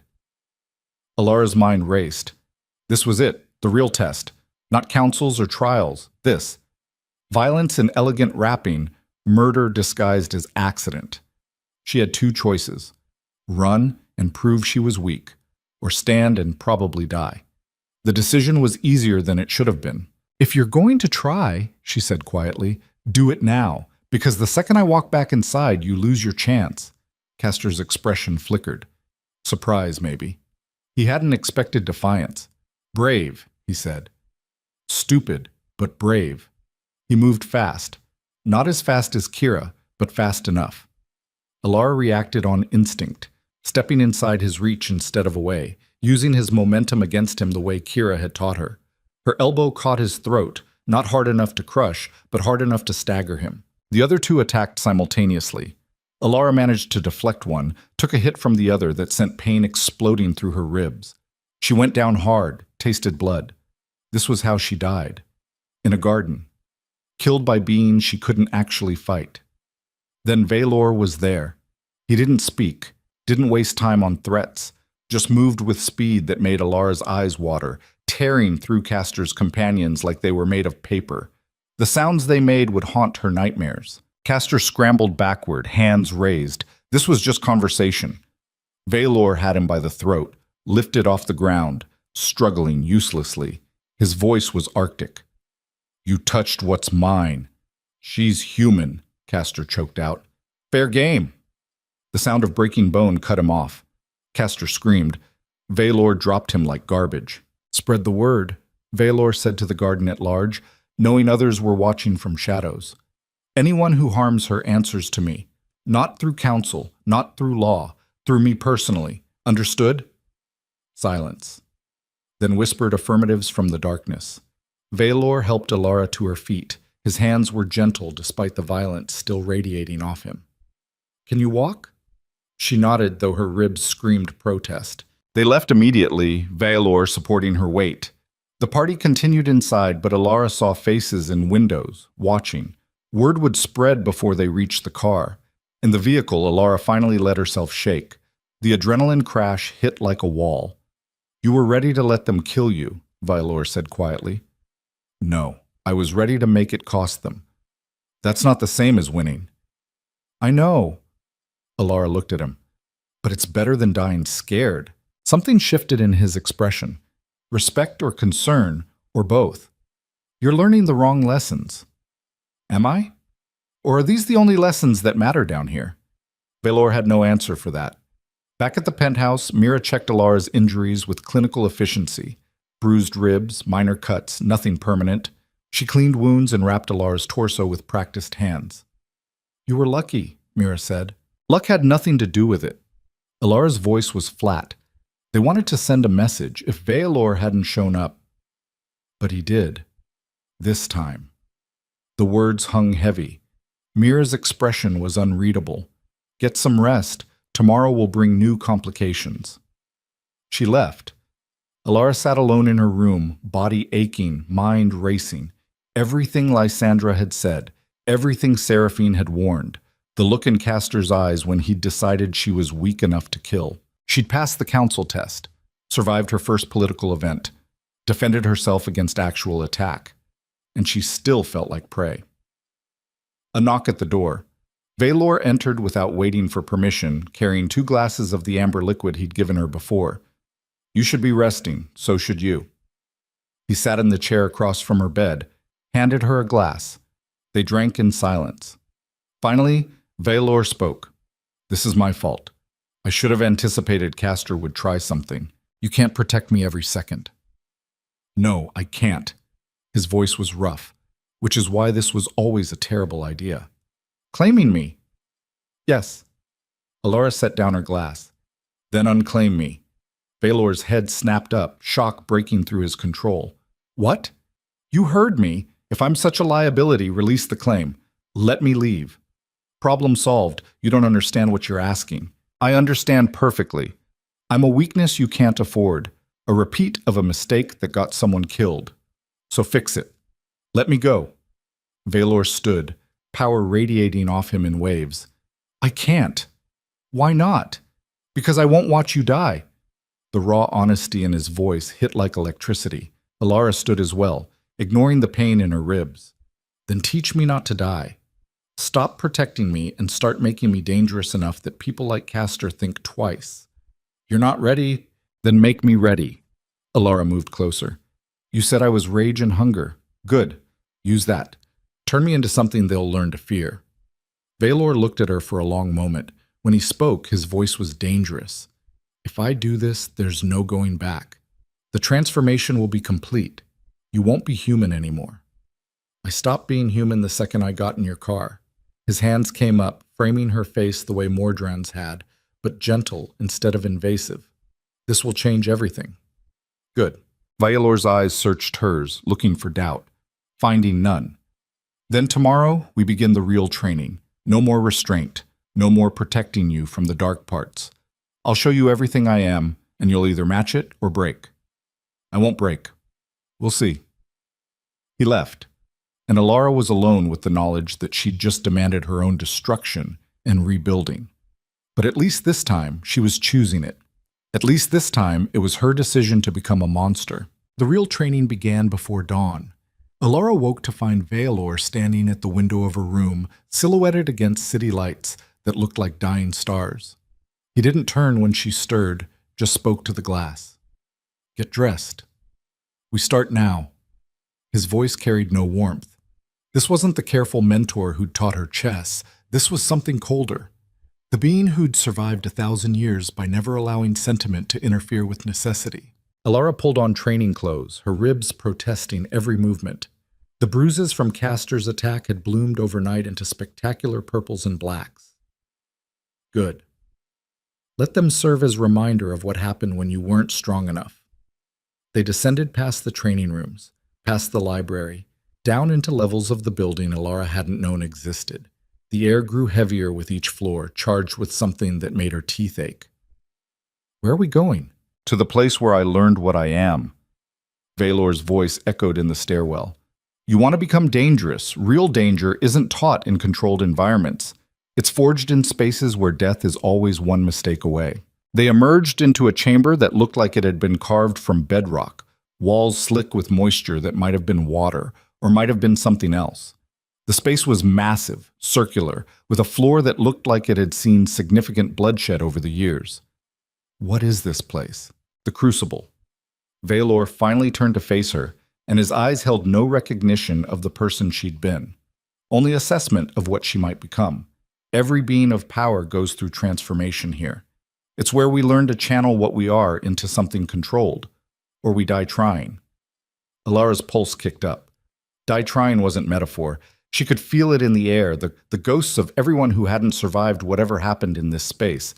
What do I have to do? Survive me! Veilor stripped off his jacket with efficient movements. No rules, no safety measures. I'm going to show you what real power looks like, and you're going to learn how to face it without breaking. If you can't, then everything stops here. This is insane. This is necessary. He moved to the center of the chamber. Kira taught you mechanics. I'm going to teach you, Will. The difference between technique and dominance, between knowing how to fight and being willing to destroy. Alara stepped onto the floor, every instinct screaming danger. This was different from training with Kira. This was facing something that could end her without effort, that was choosing to show her exactly how outmatched she was. Veilor didn't give her time to prepare. He moved with speed that defied physics, closing the distance before her brain could process. His hand caught her throat, lifting her off the ground with casual strength. Alara's vision sparked. She clawed at his wrist uselessly. What do you do when you can't win through strength? His voice was clinical, educational, while she suffocated. When your opponent is fundamentally superior in every physical dimension? Alara couldn't answer, couldn't breathe. Black edges crept into her vision. You find the weakness that has nothing to do with muscle. Veilor released her. She crashed to the floor gasping. Pride, arrogance, attachment. You find what they care about protecting and you threaten it. He hauled her upright before she'd caught her breath. Again. The pattern repeated. Veilor demonstrating absolute superiority, pushing her past every limit, then offering the lesson in the wreckage. How to read micro-expressions that telegraphed attacks. How to use an opponent's expectations against them. How to make someone hesitate through psychological warfare rather than physical threat. Hours passed. Alara lost count of how many times she hit the floor. Her body was a map of fresh injuries layered over old bruises. Blood from a split lip mixed with sweat. Her muscles screamed surrender. But something else was happening beneath the pain. Something fundamental shifting in how she processed threat. The animal part of her brain that had spent her whole life running from violence was rewiring itself, learning to run toward it instead. Veilor caught her in a hold that would have broken her arm if he'd applied pressure. What's the difference between power and dominance? Alara's vision was graying at the edges, but she forced words out. Power is what you have. Dominance is making others believe it's absolute. Close enough. He released her. Power is capability. Dominance is making capability irrelevant through psychological control. You don't need to be strongest if you can make your opponent too afraid to test you. He stepped back, breathing steady while Alara was a disaster. Last lesson for today. Show me what you learned. Alara could barely stand. Every part of her hurt, but she understood now what he was asking for. Not technique, not strength. Will. She attacked with everything she had left, which wasn't much physically, but was absolute in intent, not trying to win, trying to prove she wouldn't quit. That surrender wasn't in her vocabulary anymore. Alara blocked easily, but something in his expression shifted. When he had her in a hold, she couldn't escape. He didn't demonstrate the counter, just held her there. Good enough. His voice was rough. You're learning. He released her and walked away, leaving Alara collapsed on the blood-stained floor of a chamber that had broken countless others. She lay there until her breathing normalized, until the adrenaline crash stopped threatening to make her vomit. Then she stood up. Because staying down felt like losing, and losing wasn't acceptable anymore. The weeks that followed blurred into brutal routine. Dawn training in the crucible with Veilor, learning lessons written in pain and humiliation. Afternoons with Kira, technique drills until her body moved on instinct. Evenings absorbing political education from Mira, memorizing the complex web of alliances and feuds that governed the hidden world. Somewhere in that cycle, Alara stopped being human. Not in the literal sense. She hadn't transformed into something else physically.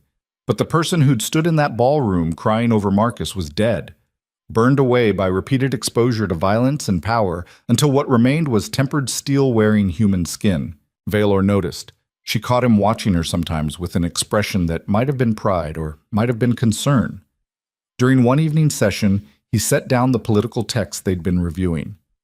You've changed. That was the point, wasn't it? Changing and losing yourself are different things. His voice was careful. I wanted you to become strong enough to survive this world, not to become me. Maybe they're the same thing. They're not. Veilor moved closer.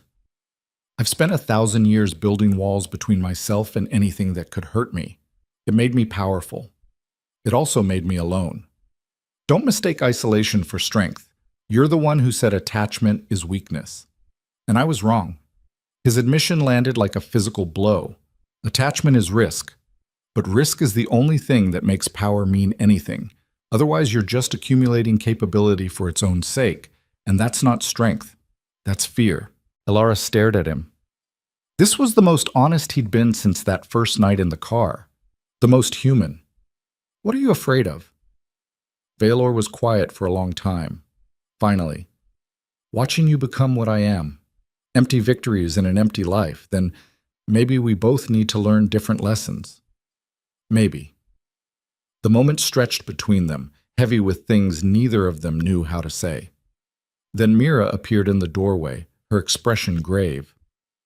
We have a problem. Otsek. The problem was a formal challenge from the northern houses. Mira laid out the documents on Veilor's desk, ancient parchment inscribed with terms that made Alara's blood run cold. Castor Thorn had invoked something called a trial of sovereignty, claiming that Veilor's judgment had been compromised by his attachment to a human, and that this compromised judgment threatened the stability of territorial agreements. It's political theater, Veilor said flatly. Castor wants to humiliate me publicly for what I did to him. It's more than that. Mira's voice was tight. He's gotten support from 4 other houses. If they press this and win, they can force you to either dissolve the claim or forfeit your council seat. Neither of those things is happening.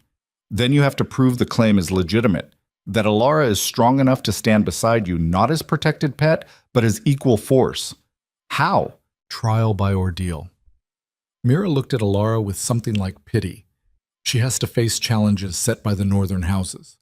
Survive them all without your intervention. If she succeeds, the challenge is dismissed, and Castor loses significant political standing. If she fails, she didn't finish. Didn't need to. When? Alara's voice was steadier than she felt. 3 days. Mira pulled up details on a tablet. The trial will be public, held at neutral ground. All major houses will attend. The specific challenges won't be revealed until the event, but historically they test combat capability, political acumen, and willingness to make ruthless choices. Historically, Alara focused on the word.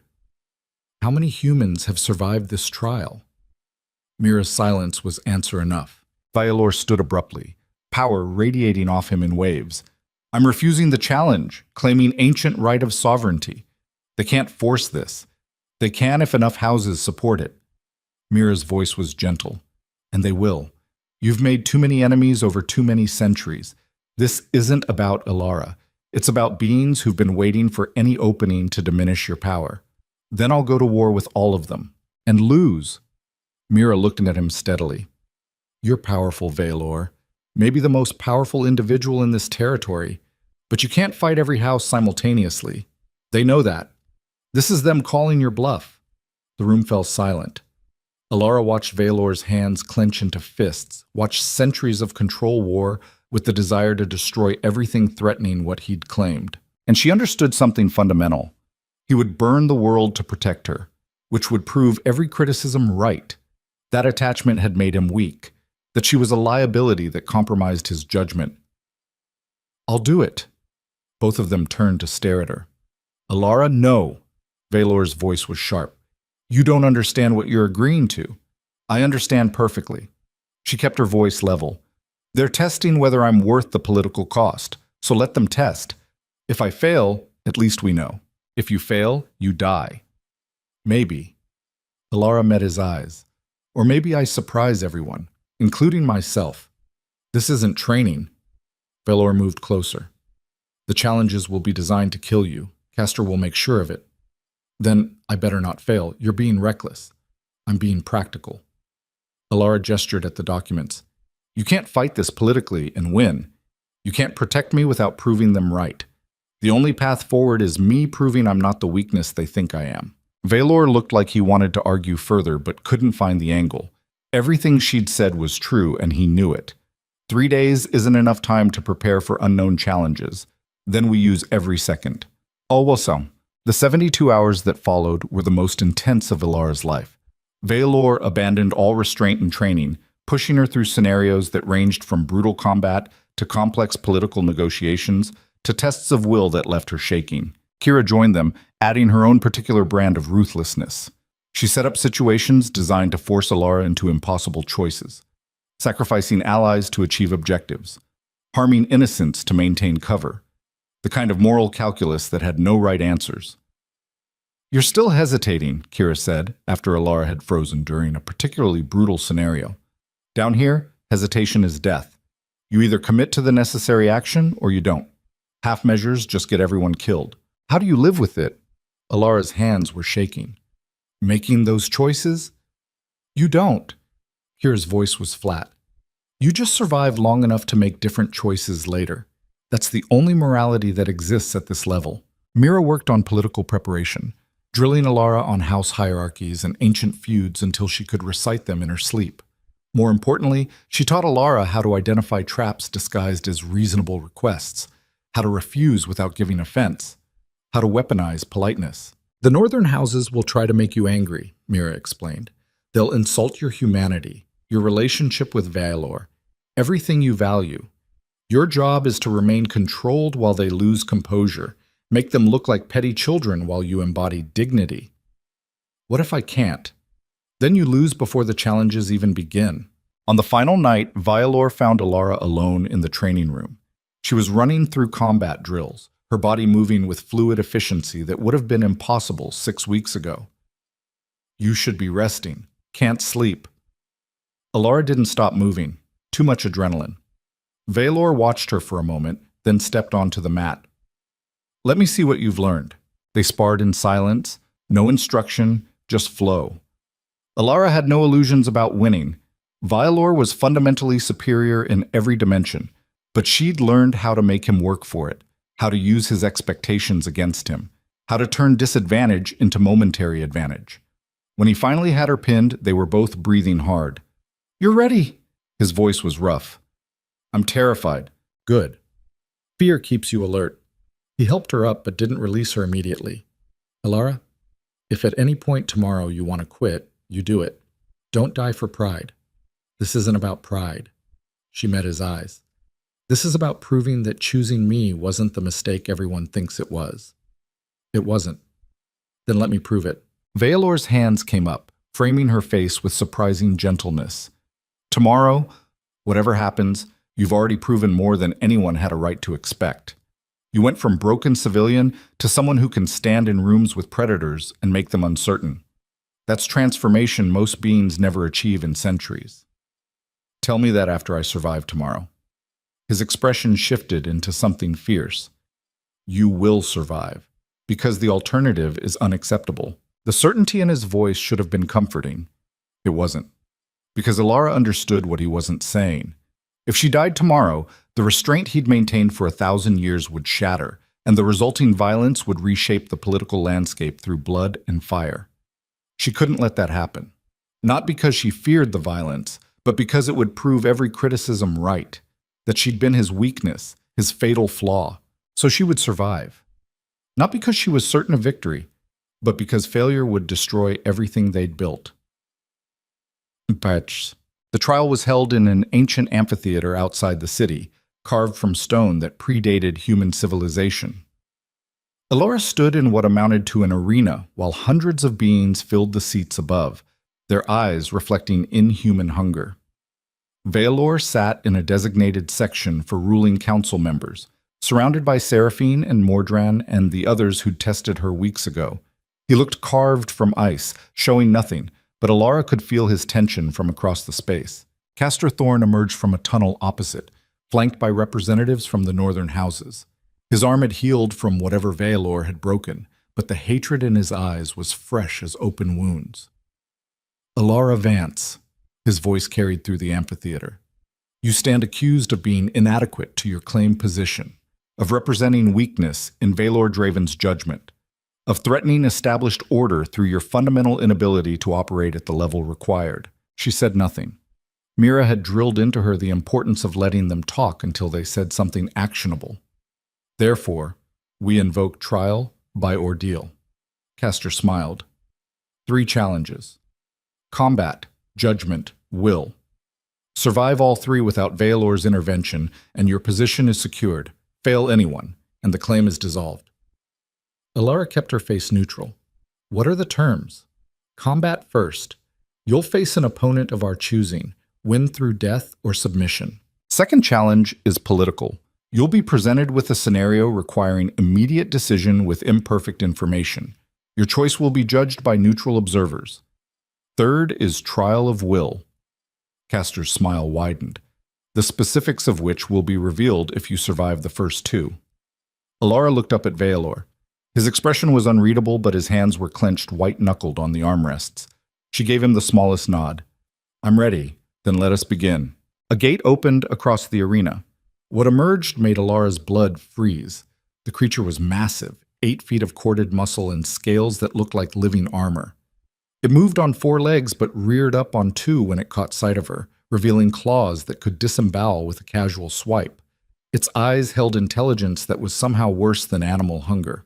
This is Carax, Castor announced, a hunter breed from the deep territories, undefeated in arena combat. Your task is simple. Survive 10 minutes without leaving the combat circle. 10 minutes, against something built to kill. Alara's mouth went dry. The creature charged before she could process strategy. Pure instinct threw her sideways, Kira's training overriding conscious thought. Claws tore through space where she'd been standing. Alara rolled to her feet, mind racing. She had no weapons, no armor, nothing but what Veilor and Kira had beaten into her over weeks of brutal training. The creature was faster than her, stronger, more durable. Every physical advantage belonged to it, which meant she had to make this about something other than physical capability. The hunter came at her again, impossibly fast. Alara didn't try to dodge completely. Instead, she moved into the strike, inside its reach where those massive claws couldn't generate full force. Her elbow slammed into what she hoped was a vulnerable point near its throat. The creature bellowed and backhanded her across the arena. Alara hit stone hard enough to crack ribs. Blood filled her mouth. 8 minutes remaining. She struggled to her feet, vision swimming. The hunter was circling now, more cautious. Good. It had learned she could hurt it. That made it uncertain. Uncertainty was leverage. Alara started moving laterally, forcing the creature to adjust its approach, watching how it compensated, looking for patterns. Everything was pattern if you watched long enough. It lunged again. This time Alara was ready. She dropped low, letting momentum carry the creature over her, and drove her fist into its knee joint with everything she had. Something crunched. The hunter went down hard. 5 minutes. But the creature was already recovering, rage replacing calculation. It came at her with abandon now, accepting damage to land strikes. Alara took a claw across her shoulder that opened her to bone, managed a kick that bought seconds of distance. Her body was shutting down. Blood loss and blunt trauma overwhelming adrenaline. She had maybe 2 minutes of functional consciousness left, which meant she had to end this now. The hunter charged again. Alara didn't dodge, didn't try to strike. Just threw herself forward, inside its guard, wrapping her arms around its throat and her legs around its torso. Hanging on with every ounce of strength she had left while it thrashed and spun, trying to dislodge her. Kira's voice in her memory. When you can't win through skill, win through attrition. Make them work for it until their endurance fails. The creature slammed her into walls, into the floor. Alara held on, choking its air supply, feeling ribs crack and consciousness gray at the edges. 1 minute. The hunter was slowing. Not much, but perceptibly. Its movements less coordinated. 30 seconds. Alara's vision was tunneling. She couldn't feel her legs anymore. 10 seconds. The creature collapsed. Alara went down with it, her grip finally failing. A horn sounded. Time. The arena fell silent, then erupted into noise that Alara couldn't process through the pain and exhaustion. Hands on her, lifting her. Mira's voice cutting through the chaos. Don't move! Medical team is coming. Did I win? Alara's words were slurred. You survived. Mira's face swam in and out of focus. First challenge complete. Alara let darkness take her. She woke in a medical bay, her body wrapped in bandages and wires, connecting her to equipment that hummed quietly. Valor sat in a chair beside the bed, looking like he'd aged centuries. How long? 4 hours. His voice was rough. They had to repair significant damage. Broken ribs, torn shoulder, internal bleeding. You should be in surgery for another 6 hours at least. Can't. Alara tried to sit up and immediately regretted it. Second challenge. When? They've agreed to delay until tomorrow, given the extent of your injuries. No. Alara forced herself upright despite agony screaming through every nerve. Delay is weakness. I do it now or they'll claim I'm not durable enough. You can barely stand. Then help me stand. Valor looked at her for a long moment. Then he stood, offering his arm. You're going to get yourself killed, probably, but not today. They made it back to the amphitheater, Alara leaning heavily on Valor until they reached the arena floor. Then she forced herself to stand independently, shoulders back, head high. Let them see the damage. Let them see her standing anyway. Castor looked surprised, then irritated. I see you're eager to continue your destruction. Present the challenge. Very well. Castor gestured and screens appeared, displaying a complex scenario. You're given information that a faction within the Southern Territories is planning an uprising against established rule. You have evidence that could destroy their leadership. However, acting on this evidence will also expose an informant whose family will certainly be killed in retaliation. Do you protect the informant or prevent the uprising? The question was designed to have no right answer. Alara stared at the scenario, feeling eyes boring into her from every direction. Mira's voice in her memory. They'll try to make you prove you're ruthless. Don't let them force you into proving anything. Make your choice and own it absolutely. I protect the informant. Alara kept her voice level. The amphitheater erupted. Castor looked triumphant. So you allow the uprising to proceed? Permit chaos and bloodshed because you're too weak to make hard choices? No. Alara met his eyes.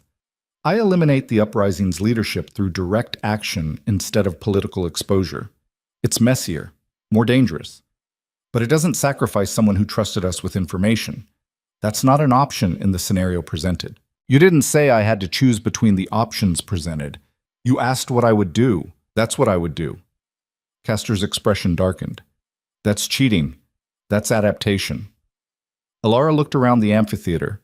Down here, I've learned that surviving means changing the game when the rules are designed to kill you. If that's not the lesson you wanted to teach, maybe you should have been more specific. Silence fell. Then Mordrin's voice boomed from the council section. The human makes a valid point. She was asked for a decision, not required to accept the parameters. I judge this challenge passed. Seraphine added her agreement. As do I.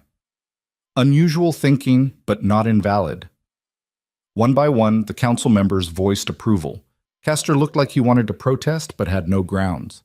2 challenges complete. His voice was venomous. The final test begins now. The 3rd challenge was the cruelest.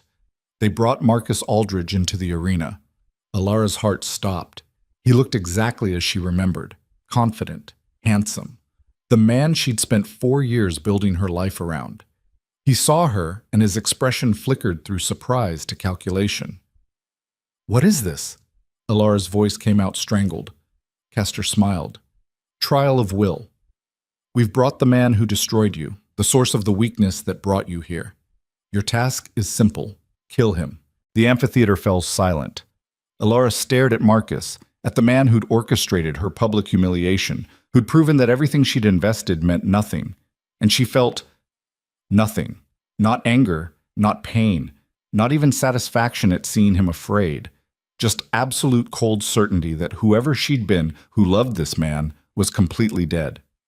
I won't, the crowd murmured. Castor looked delighted. So you fail. Prove you're too weak to do what's necessary. I won't, Alara continued, because he's not worth killing. She looked at Marcus, really looked at him, and saw him for what he was. Small, temporary. A man playing power games in a shallow pool while empires moved beneath. Killing him would be acknowledging he still matters enough to destroy. He doesn't. She turned away from Marcus entirely, addressing Castor instead. You wanted to prove I'm weak, that I can't make ruthless choices, but bringing him here just proves you don't understand what I've become. The woman he destroyed is gone. I'm what grew in that wreckage, and that version of me doesn't waste energy on revenge against insects. Castor's face twisted with rage. You refuse the challenge. I complete it by demonstrating that your entire premise is flawed. Alara's voice rang through the amphitheater.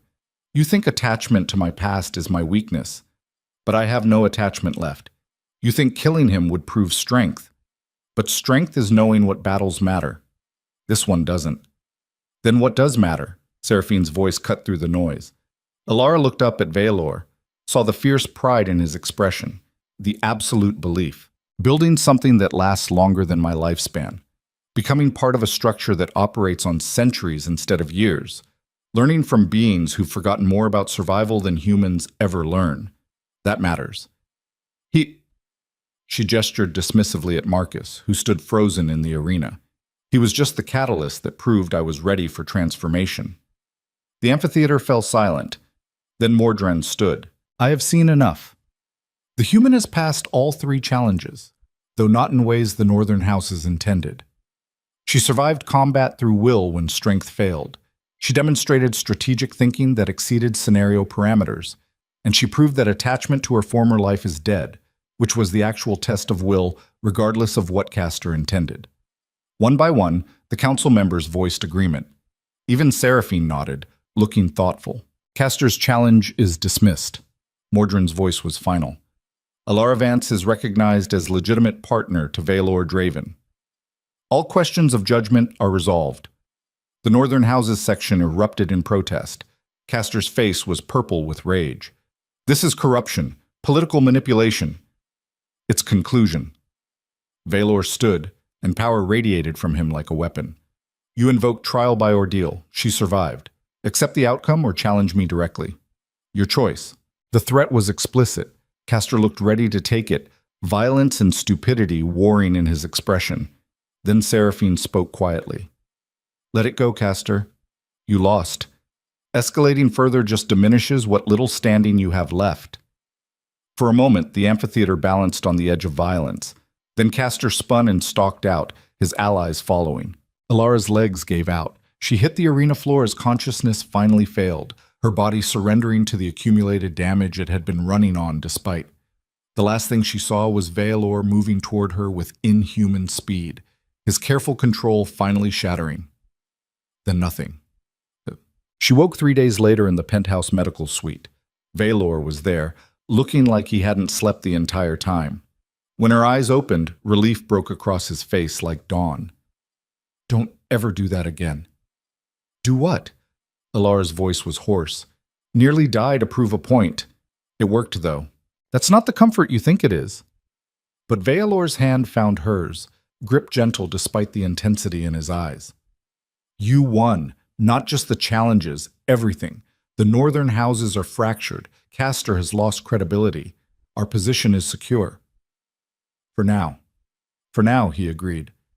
But that's all any power ever is, temporary stability before the next challenge. Alara tried to sit up, failed. "How bad is the damage?" "Significant. You'll recover fully, but it'll take time." He helped adjust her pillows. "You broke 11 bones, tore muscles I didn't know humans had, and lost enough blood that they had to manufacture more. By every medical standard, you should be dead." "But I'm not." "No, you're not." Veilor's expression shifted into something fierce. "You're becoming exactly what I hoped you could become. Something that doesn't break." "What if I don't want to be unbreakable?"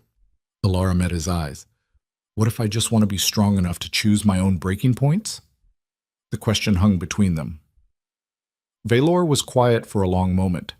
Then he leaned forward, close enough that she could see centuries of control warring with something more immediate. "Then we figure out how to be strong together instead of alone. Build something that doesn't require either of us to be invulnerable. Is that possible?" "I don't know." His honesty was brutal and perfect. "But I'm willing to find out if you are." Before Alara could answer, alarm shattered the moment.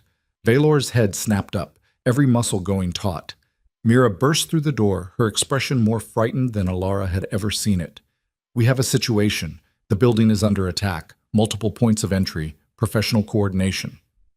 "How many?" "At least 50. Maybe more." Mira's voice was tight. "This isn't Castor. This is something bigger." Veilor stood, power coiling around him like living shadow. "Get her to the secure level. I'll handle—" A massive explosion rocked the building. The lights flickered and died, emergency systems kicking in with red emergency glow. And through the shattered window, Alara saw figures descending on ropes, moving with military precision, too many to count. This wasn't a political challenge, this was war. And they were completely surrounded.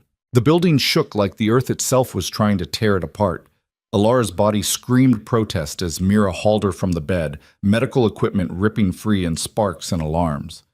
Through the shattered window, she could see dozens of figures rappelling down the exterior, their movements synchronized with military precision that spoke of serious funding and serious intent. Veilor was already moving, power radiating off him in visible waves that made the air shimmer.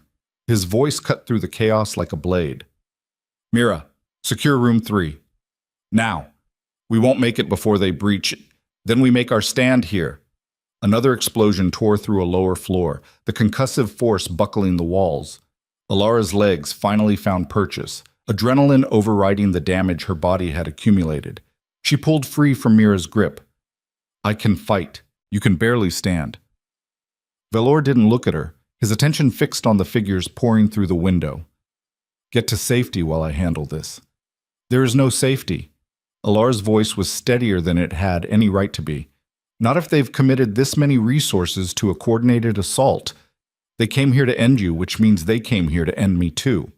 The first wave hit before Veilor could argue. They weren't human. Alara saw that immediately in how they moved, too fast and too coordinated. Mercenaries from the deep territories, probably. Beings who sold violence to the highest bidder and didn't ask questions about mortality or ethics. Veilor met them with force that redefined Alara's understanding of combat. He moved like controlled catastrophe, each strike precise and devastating. Bodies flew, blood-painted walls. The sounds they made when he broke them would echo in her nightmares. But there were too many. For every one Veilor destroyed, 2 more poured through breaches. They were trying to overwhelm through numbers, accepting catastrophic losses to tie him down, which meant the real threat was coming from a different angle. Alara's mind raced despite pain and exhaustion. This wasn't random violence. It was a chess move. pinned the king with expendable pieces while the real attack came from somewhere unexpected. Mira. Where's Kira? Mira was fighting her own battle against 3 attackers, moving with lethal efficiency despite being outnumbered. Lower levels. Defending the enclosures. The enclosures, where Valor kept beings of significant power. If someone released those creatures into the building during a coordinated assault, the chaos would be absolute. That's the real play. Alara grabbed Mira's arm. They're not here to kill Valor directly. They're here to force him into an impossible choice. Defend us or prevent catastrophe below. Mira's eyes widened with understanding. Then we need to get to the enclosures before an explosion from below cut her off. Not the percussion of breaching charges. Something else. Something organic and furious. The roar that followed made every window in the penthouse vibrate. Alara recognized it from her first descent into the depths. One of the major predators had just been released. Valor heard it too. His head snapped toward the sound, calculation visible in his expression. He was trapped between protecting what was up here and preventing disaster below. Go! Alara's voice cut through his hesitation. I'll survive up here. You need to contain whatever they just released before it tears through the building. You're in no condition. Neither is anyone else if that thing reaches the upper floors. Alara met his eyes. This is what you trained me for. Trust it. For a frozen moment, Violor looked at her with an expression that held centuries of loss and the absolute terror of repeating history. Then his jaw set. Mira stays with you. If they breach this room, you run. He was moving toward the stairwell even as he spoke. No heroics, just survival. Then he was gone, disappearing into chaos below with speed that defied physics. Alara turned to Mira. How many can we hold off? Mira's expression was grim. Depends on how many more are coming. The answer came immediately. The wall exploded inward, not from breaching charges, but from something hitting it with massive force from outside. Through the dust and debris, figures emerged. Not the expendable mercenaries. These were different, more dangerous. Alara recognized one immediately. Lysandra, the woman who told her about Valor's lost love at the Northern House's gathering. She looked different now, violence and satisfaction replacing political elegance. Well, Lysandra's voice was poisonous honey. The pet is alone. How convenient. Behind her were beings that made Alara's survival instinct scream. Old power. Real threats. The kind of forces you didn't deploy unless the goal was total destruction. This isn't Castor. Alara kept her voice level despite terror clawing at her throat. He's too cautious for this kind of play. Castor is a fool who challenged openly and lost. Lysandra moved into the room with predatory grace. We're smarter. We waited until you'd both exhausted yourselves with his theater, then struck when you were vulnerable. We? A coalition of houses tired of Valor's dominance, tired of watching him accumulate power while the rest of us fight for scraps. Lysandra smiled. You were the perfect opportunity. He claimed you publicly, made you a symbol of his judgment. Now we prove that judgment was fatal. By killing me. By destroying everything he's built. Lysandra gestured and her companions spread out, cutting off escape routes. The enclosures below are being opened systematically. Ancient predators he's kept locked away are being released into a building full of his allies. The chaos will be magnificent, and when it's over, we'll have eliminated his power base and proven he couldn't protect what he claimed. His reputation dies with you. The political calculation was elegant and brutal. Even if Valor survived the immediate violence, the damage to his standing would be catastrophic. He'd be diminished, vulnerable, ripe for overthrow. And all it cost was Alara's life and the lives of everyone in the building. There's a flaw in your plan. Alara forced confidence she didn't entirely feel into her voice. You're assuming I'm still the weakness you think I am. You survived an arena trial while Valor's healers worked overtime. Lysandra's smile sharpened. Without him, without medical intervention, you're just a damaged human facing beings who've killed for centuries. There's no version of this where you walk away. Maybe not. Alara's mind raced, cataloging options that ranged from bad to catastrophic. But there's a version where I take enough of you with me that the political cost exceeds the benefit.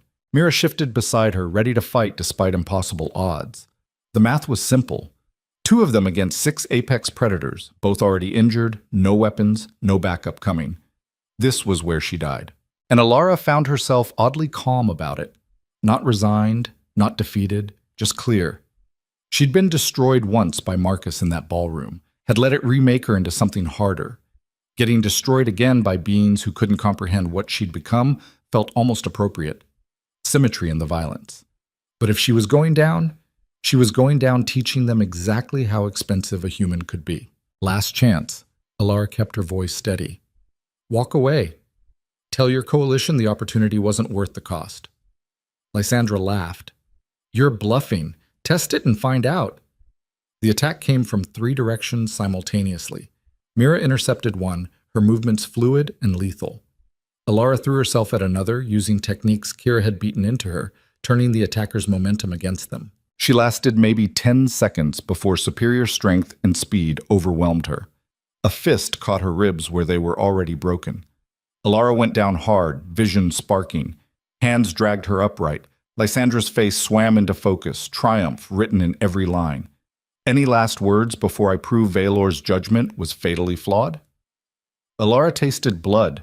Her body was shutting down. This was the end. And in that moment of absolute clarity before death, she understood something fundamental.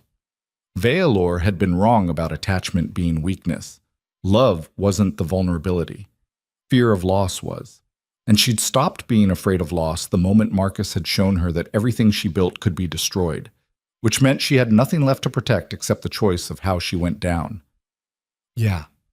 Alara smiled through broken teeth. I've got words. She drove her head forward into Lysandra's face with every ounce of strength left in her body. Cartilage crunched. Lysandra shrieked and stumbled back. Alara didn't wait for recovery. She threw herself at the nearest attacker, clawing and biting and fighting with absolute abandon, not trying to win, just trying to make it cost them, make them work for it, make them remember that humans might be weaker, but humans knew how to make weakness into a weapon. She took another hit that cracked something important. Her legs gave out completely, but she'd opened a gash on one attacker and broken another's finger and made them all hesitate just slightly. Then power flooded the room like a tidal wave. Valor exploded through the doorway, moving faster than thought, and what followed wasn't combat. It was systematic annihilation. He tore through Lysandra's forces like they were constructed from paper, every strike carrying centuries of refined violence. Lysandra tried to run. Valor caught her by the throat and slammed her into the wall hard enough to crack concrete. His voice was arctic and absolute. You came into my house, threatened what's mine, released predators that will kill innocents, all to prove a political point. Lysandra struggled uselessly. It was strategy. You've become too powerful. And now you'll learn what too powerful actually means. What happened next, Alara couldn't fully process through pain and fading consciousness. She heard screaming, saw blood, felt the building shake with the force of Valor's rage made manifest. When silence finally fell, Valor was kneeling beside her, his hands gentle, despite the violence still radiating off him in waves. Stay with me. His voice was raw. Medical team is coming. You're going to be fine. Did we win? Alara's words slurred. You're alive. That's the only victory that matters. What about the enclosures? Contained. Kira held the line until I could reinforce. Valor's hand pressed against her side where blood was seeping through. The building is secure. The coalition is broken. It's over. Over. The words seemed to echo. Alara let her eyes close. Don't you dare. Valor's voice cracked. Don't you quit now after everything. Not quitting, just tired, then rest. But wake up, that's an order. Since when do I take orders? Since you decided to stand with a king. Alara managed something that might have been a laugh. Kings. What a pain. Then darkness pulled her under, and this time she didn't fight it. Recovery took weeks, real weeks, not the accelerated healing Valor's resources could usually provide. The damage had been too extensive, too layered on top of injuries that hadn't fully healed from the trial. Alara's body needed time to rebuild from the ground up. She spent most of that time in the penthouse medical suite, watching the city through windows that had been replaced and reinforced. Valor visited daily, sometimes staying for hours, sometimes just checking in before disappearing to handle the political aftermath. Because there was extensive political aftermath. The coalition's attack had failed spectacularly, but the attempt itself had revealed fractures in the established order. Houses that had stayed neutral were forced to choose sides. Ancient alliances were tested and some found wanting. The entire power structure of the hidden world was reshuffling itself around what had happened. And at the center of it all was Vialor, who'd proven exactly why challenging him was a terminal mistake. Mira kept Alara updated on developments during the long hours of healing. Castor had fled the territory entirely, his house stripped of status. Lysandra had survived but been banished to the outer regions, her power base dissolved. 3 other major houses had been absorbed by loyalist forces. "You've changed the entire political landscape," Mira said one afternoon while checking Alara's vitals. "Whether that's for better or worse remains to be seen. Valor thinks it's necessary. A reset. Valor thinks a lot of things." Mira's expression was carefully neutral. "Question is what you think. I think I'm tired of politics that cost lives. Then you're in the wrong world." "Maybe," Alara stared out at the city. "Or maybe I'm exactly where I need to be to change it." Mira smiled slightly. "Now you sound like him.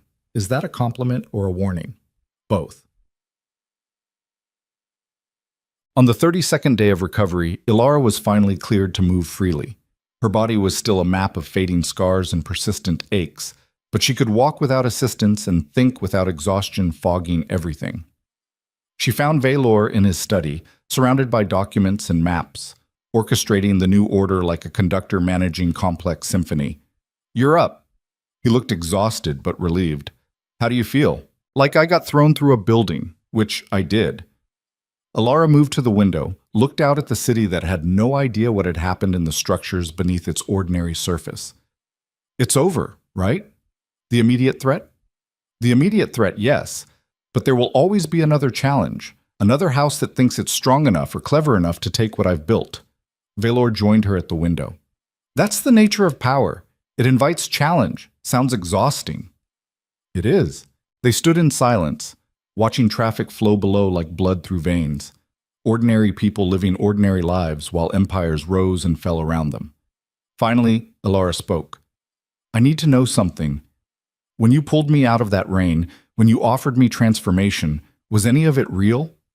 Or was I just a political tool you could use against your enemies?" Valor was quiet for a long time.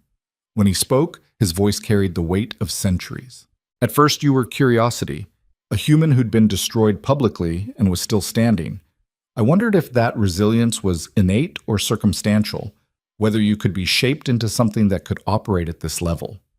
And somewhere in the process of teaching you to survive, I stopped seeing you as a project and started seeing you as a person who could choose to stand beside me instead of behind me." His hands gripped the window frame. "You were right when you said attachment isn't weakness. I was wrong about that. I'd spent 200 years alone because I was terrified of repeating history, of caring about something and watching it destroyed. You forced me to confront that fear by almost dying repeatedly, by refusing to break." Valor turned to face her. "Every time I thought you'd reached your limit, you found new capacity. In the arena, in the trial, in that final assault. You kept choosing to stand when staying down would have been easier. That's not something I can teach or create. That's who you are.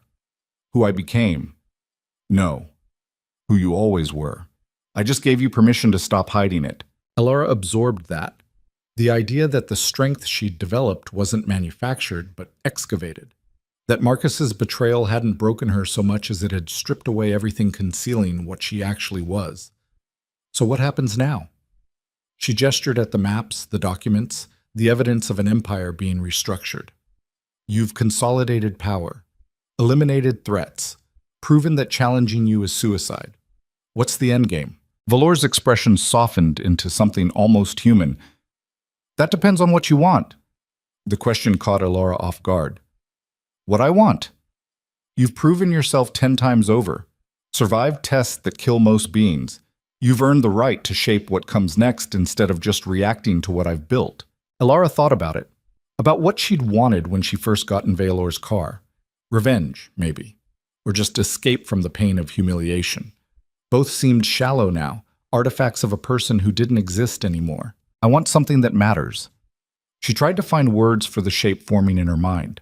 Not power for its own sake, something that uses power to build instead of just maintain. You've spent centuries fighting to hold position. What if we spent the next century building something better? Better how? I don't know yet. Alara met his eyes. But I know the current system is brutal and wasteful. Ancient houses fighting over territory and status, while the beings who actually need protection get caught in crossfire. There has to be a different model. That's naive. Maybe. Or maybe it's just a perspective you get when you weren't born into this world, when you remember what it's like to be vulnerable without it being weakness. Veilor studied her with that intensity that saw through flesh to architecture. You're talking about revolution. I'm talking about evolution. Revolution destroys and rebuilds from nothing. Evolution adapts what exists into something more functional. And you think the ancient houses will accept that? No. But I think enough of them are exhausted from constant conflict that a functional alternative might have appeal, especially if it comes from someone who's proven they can survive in the current system. You have no political base, no house allegiance, no centuries of accumulated favors and alliances. I have you. Alara smiled slightly. And apparently that's worth something. Veilor's expression cracked into something that might have been a smile. It's worth a great deal. But building what you're describing would take decades, maybe longer. Are you prepared for that kind of commitment? The question hung between them, heavier than it seemed. Because commitment wasn't just about the political project. It was about choosing to stay in this world, with him, building something that would outlast both of them. Alara thought about Marcus, about the woman she'd been who'd spent 4 years shaping herself around someone else's ambitions, about how that had turned out. And then she thought about who she was now. Someone who'd been remade through violence and discipline into something that could stand in rooms with predators without flinching. Someone who'd learned that strength wasn't about never breaking, but about choosing what you rebuilt into. I'm prepared, but I need something from you first. Name it. Stop trying to protect me from every threat. I'm not fragile. I'm not your lost love who needs sheltering. I'm someone who survived your training and an arena trial and a coordinated assault. Trust that. Veilor was quiet for a long moment. That's harder than you think. Every instinct I have says attachment is vulnerability that enemies will exploit. Then we both have to learn new instincts. Alara stepped closer. You spent 200 years proving that being alone made you untouchable. It also made you isolated. Maybe the next 200 are about proving that being together makes us both stronger. That's a gamble with extraordinarily high stakes. Every meaningful choice is. Veilor's hands came up, framing her face with surprising gentleness. If we do this, if we build what you're describing, there will be opposition. Beings who preferred the old system, houses that see change as threat. It won't be safe. When has any of this been safe? Never. But at least before you were only risking yourself. Now you're risking us. Good. Alara held his gaze. Us is worth risking for. Something shifted in Veilor's expression. Centuries of control giving way to something more immediate and more dangerous. When he kissed her, it wasn't gentle. It was the kiss of someone who'd spent 200 years alone and had finally found someone strong enough to stand the weight of what he was. When they broke apart, Veilor rested his forehead against hers, breathing hard. You've destroyed my carefully maintained isolation. You've destroyed my illusions about easy happiness. Alara smiled. I'd say we're even. Not even close, but we can work toward it. Oh. The formal announcement came 3 weeks later. The Elder Council gathered in the amphitheater where Alara had survived her trial. But this time she wasn't standing in the arena as supplicant. She stood beside Veilor on the council floor as equal. Veilor's voice carried through the chamber with absolute authority. I'm proposing a restructuring of territorial governance. The current system of house-based competition has produced centuries of stable conflict. But stability is not the same as functionality. We're going to build something better. The council erupted. Mordrin's voice cut through the noise. You're talking about dismantling structures that have existed for millennia. I'm talking about evolving them. Veilor gestured to maps being displayed, creating protected zones for vulnerable populations, establishing neutral arbitration instead of trial by combat for certain disputes, redirecting resources currently spent on territorial skirmishes toward mutual benefit. That's idealistic nonsense. Seraphine's voice was sharp. These structures exist because they reflect the nature of power. The strong dominate, the weak submit or die. That's not system design, that's reality. Alara stepped forward. Then maybe it's time reality caught up with possibility. She kept her voice level, channeling every lesson Valor and Mira had taught her about political theater. The current system works if your only goal is maintaining power, but it's catastrophically inefficient if your goal is building something that lasts. How many resources were wasted on the Coalition's attack? How many valuable beings died for territorial disputes that benefited no one? That's the cost of power. It's the cost of a poorly designed system. Alara looked around the council. You're all old enough to remember when the structures you call eternal were new innovations. You adapted then. You can adapt again. To what end? Mordrin's voice was genuinely curious. What's your actual proposal? A phased transition. Valor pulled up detailed plans. We start by establishing one protected territory as proof of concept. Beings who want to opt into the new structure can relocate there. Those who prefer the current system continue operating as always. After a decade, we assess which approach produces better outcomes. And if the new approach fails, then we've lost nothing except time. If it succeeds, we've proven an alternative exists. The debate raged for hours. Alara and Vialor answered challenges, adjusted proposals, made concessions where necessary, and held firm where it mattered. It was exhausting and exhilarating simultaneously, this work of building something instead of just surviving. Finally, Mordrin called for a vote. All in favor of approving the experimental territory? 4 hands rose, including Seraphine's, which surprised everyone. I'm not supporting the idealism, Seraphine said when others stared. I'm supporting the acknowledgement that what we have is broken. Whether this fixes it remains to be seen, but I'm curious enough to let them try. 4 votes were enough. The proposal passed with stipulations and oversight, but it passed. As the council adjourned, Mordrin approached Alara. You've accomplished something rare, made Valor Draven willing to gamble his power on possibility instead of certainty. That's either brilliant or catastrophically stupid. Time will tell which. Indeed it will. Mordrin smiled, showing too many teeth. I'll be watching with great interest. The first protected territory was established in the mountains north of the city. It took months of negotiation and construction, bringing together beings from a dozen different species who'd spent centuries viewing each other as competitors or threats. Alara found herself doing work she'd never imagined, mediating disputes between shifter clans and vampiric houses, designing systems of governance that didn't rely on dominance hierarchies, teaching beings who'd existed for centuries how to collaborate instead of compete. It was messy. There were failures, setbacks, moments when it seemed like the whole experiment would collapse under the weight of ancient hatreds and ingrained patterns.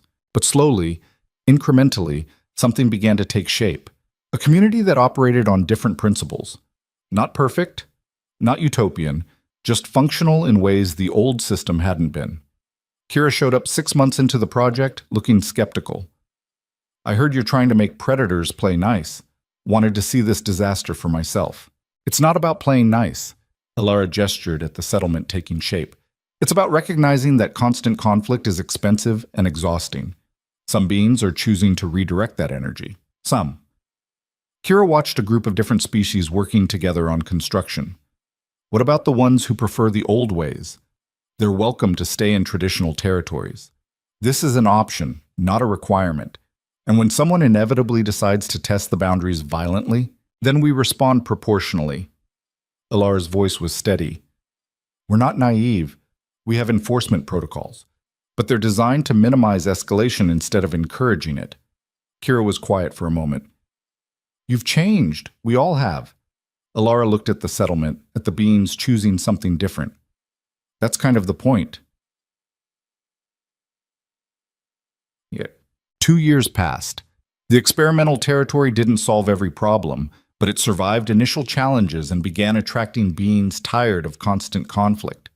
3 more protected zones were established in different regions. The model was spreading, slowly but definitively. Alara stood on the balcony of what had become their shared residence, watching sunset paint the mountains gold. Her body had fully healed from the accumulated damage, though scars remained as permanent reminder of transformation's cost. Valor joined her, moving with that same inhuman grace, but carrying himself differently, less isolated, more connected to something beyond pure power. The council voted to expand protected territories into the eastern regions. His voice held satisfaction. Even the traditional houses are acknowledging the model has merit. Not bad for naive idealism. I never said it was naive. He pulled her against his side. I said it was a gamble. There's a difference. How do you feel about the gamble now?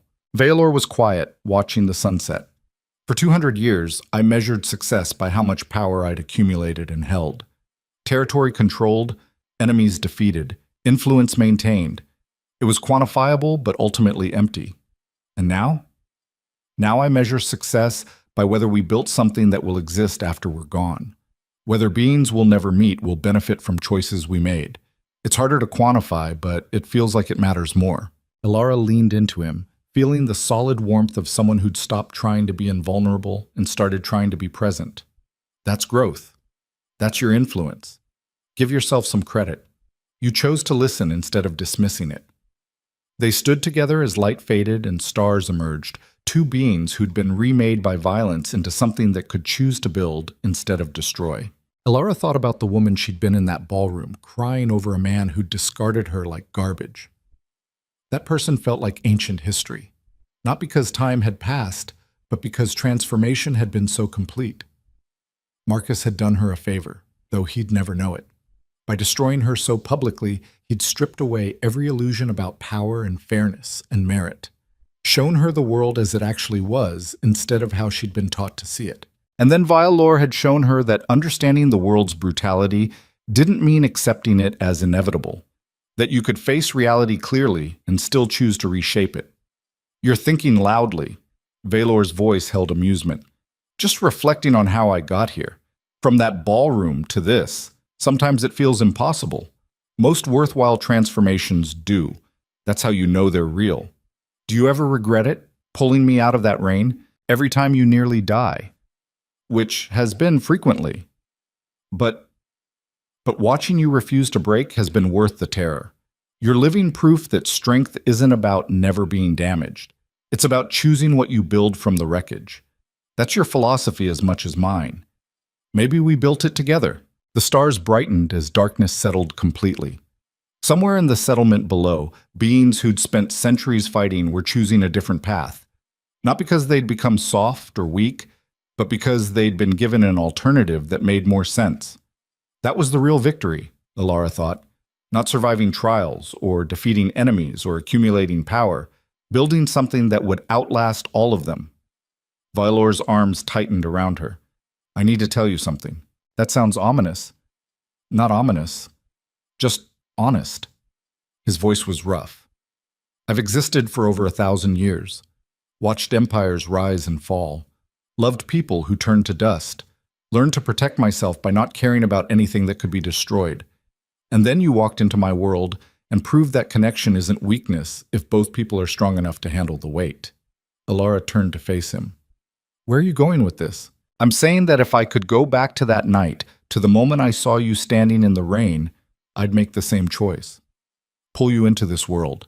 Risk everything I'd built. Because what we've created together matters more than everything I accumulated alone. The admission should have felt romantic. It did. But it was also terrifying in its honesty. The acknowledgement that they'd both gambled everything on each other, and the wager was still playing out. I feel the same way. Elara's voice was steady. I was destroyed by someone who saw me as disposable. You saw me as someone worth investing in. Not to save, but to sharpen. That changed everything. You changed everything. You forced me to confront that the power I'd spent centuries building was ultimately meaningless if it didn't serve something beyond maintaining itself. They stood together in the darkness, two beings who'd been remade by violence and choice into something new. Not perfect, not invulnerable, just strong enough to keep building despite the cost. So what's next? Elara asked. We've established the model, proven it works. Where do we take it? Everywhere. Valor's voice held quiet certainty. One territory at a time, one converted skeptic at a time. Until the new system isn't experimental anymore. Until it's just how things are done. That could take centuries. I have centuries. And you'll live long enough to see significant progress if we're careful. The casual reference to extending her lifespan should have shocked Alara. It didn't. She'd known for months that staying in this world meant eventually facing the choice between remaining human and accepting transformation into something else. When that choice came, she'd make it clearly. But not yet. Not while there was work to be done and she could still do it as herself. For now, this moment was enough. Standing with someone who'd learned to be strong together instead of alone. Building something that would outlast both of them. Choosing every day to risk everything they'd built for the chance at something better. That was the real lesson this world had taught her. Not that power was everything, but that power meant nothing if you were too afraid to use it for transformation instead of preservation. Marcus had destroyed her because he'd seen her as weak. Veilor had rebuilt her by seeing her as someone who could choose to be strong. And she'd proven both of them right and wrong simultaneously. Weak enough to be broken, strong enough to rebuild into something better. The stars turned overhead while they stood together, and Alara felt something settle in her chest that hadn't been there before. Not peace. Too active for that. Purpose. Maybe. The bone-deep certainty that she was exactly where she needed to be, doing exactly what mattered. They'd both been alone for different reasons. Him by choice, her by circumstance. And they'd found each other in the wreckage of their respective isolations and built something that made the loneliness worthwhile. That was victory. Not the dramatic kind that got celebrated in arenas. The quiet kind that accumulated through daily choices to keep building instead of protecting. To risk instead of hoarding. To love instead of isolating. Veilor pressed a kiss to her temple, gentle despite the power coiled in every line of his body. Thank you. For what? For making me remember that surviving isn't the same as living. That power is a tool, not a destination. That sometimes the strongest thing you can do is choose to be vulnerable with someone strong enough to handle it. Alara smiled into the darkness. We're both learning that lesson. Then we're both lucky. They stayed on the balcony until the mountain air turned cold enough to send them inside. But Alara paused at the threshold, looking back at the settlement below, at the lights marking beings who'd chosen a different path. This is just the beginning. Veilor followed her gaze. I know, and I can't wait to see where we take it. Together. Together. The word felt like promise and challenge and declaration all wrapped into one. They'd both been destroyed by their respective pasts. Both been rebuilt by violence and choice into something new. And now they were building a future that proved destruction didn't have to be permanent. That transformation was possible. That strength could be something other than isolation. Alara Vance had walked into a ballroom as someone's discarded girlfriend and walked out as prey for a society that fed on weakness. She'd been pulled from the reign by a king who'd spent 2 centuries alone and taught to survive in a world that didn't believe humans could operate at that level. And she'd proven them all wrong. Not by becoming invulnerable, but by refusing to let vulnerability become weakness. By choosing to build instead of just surviving.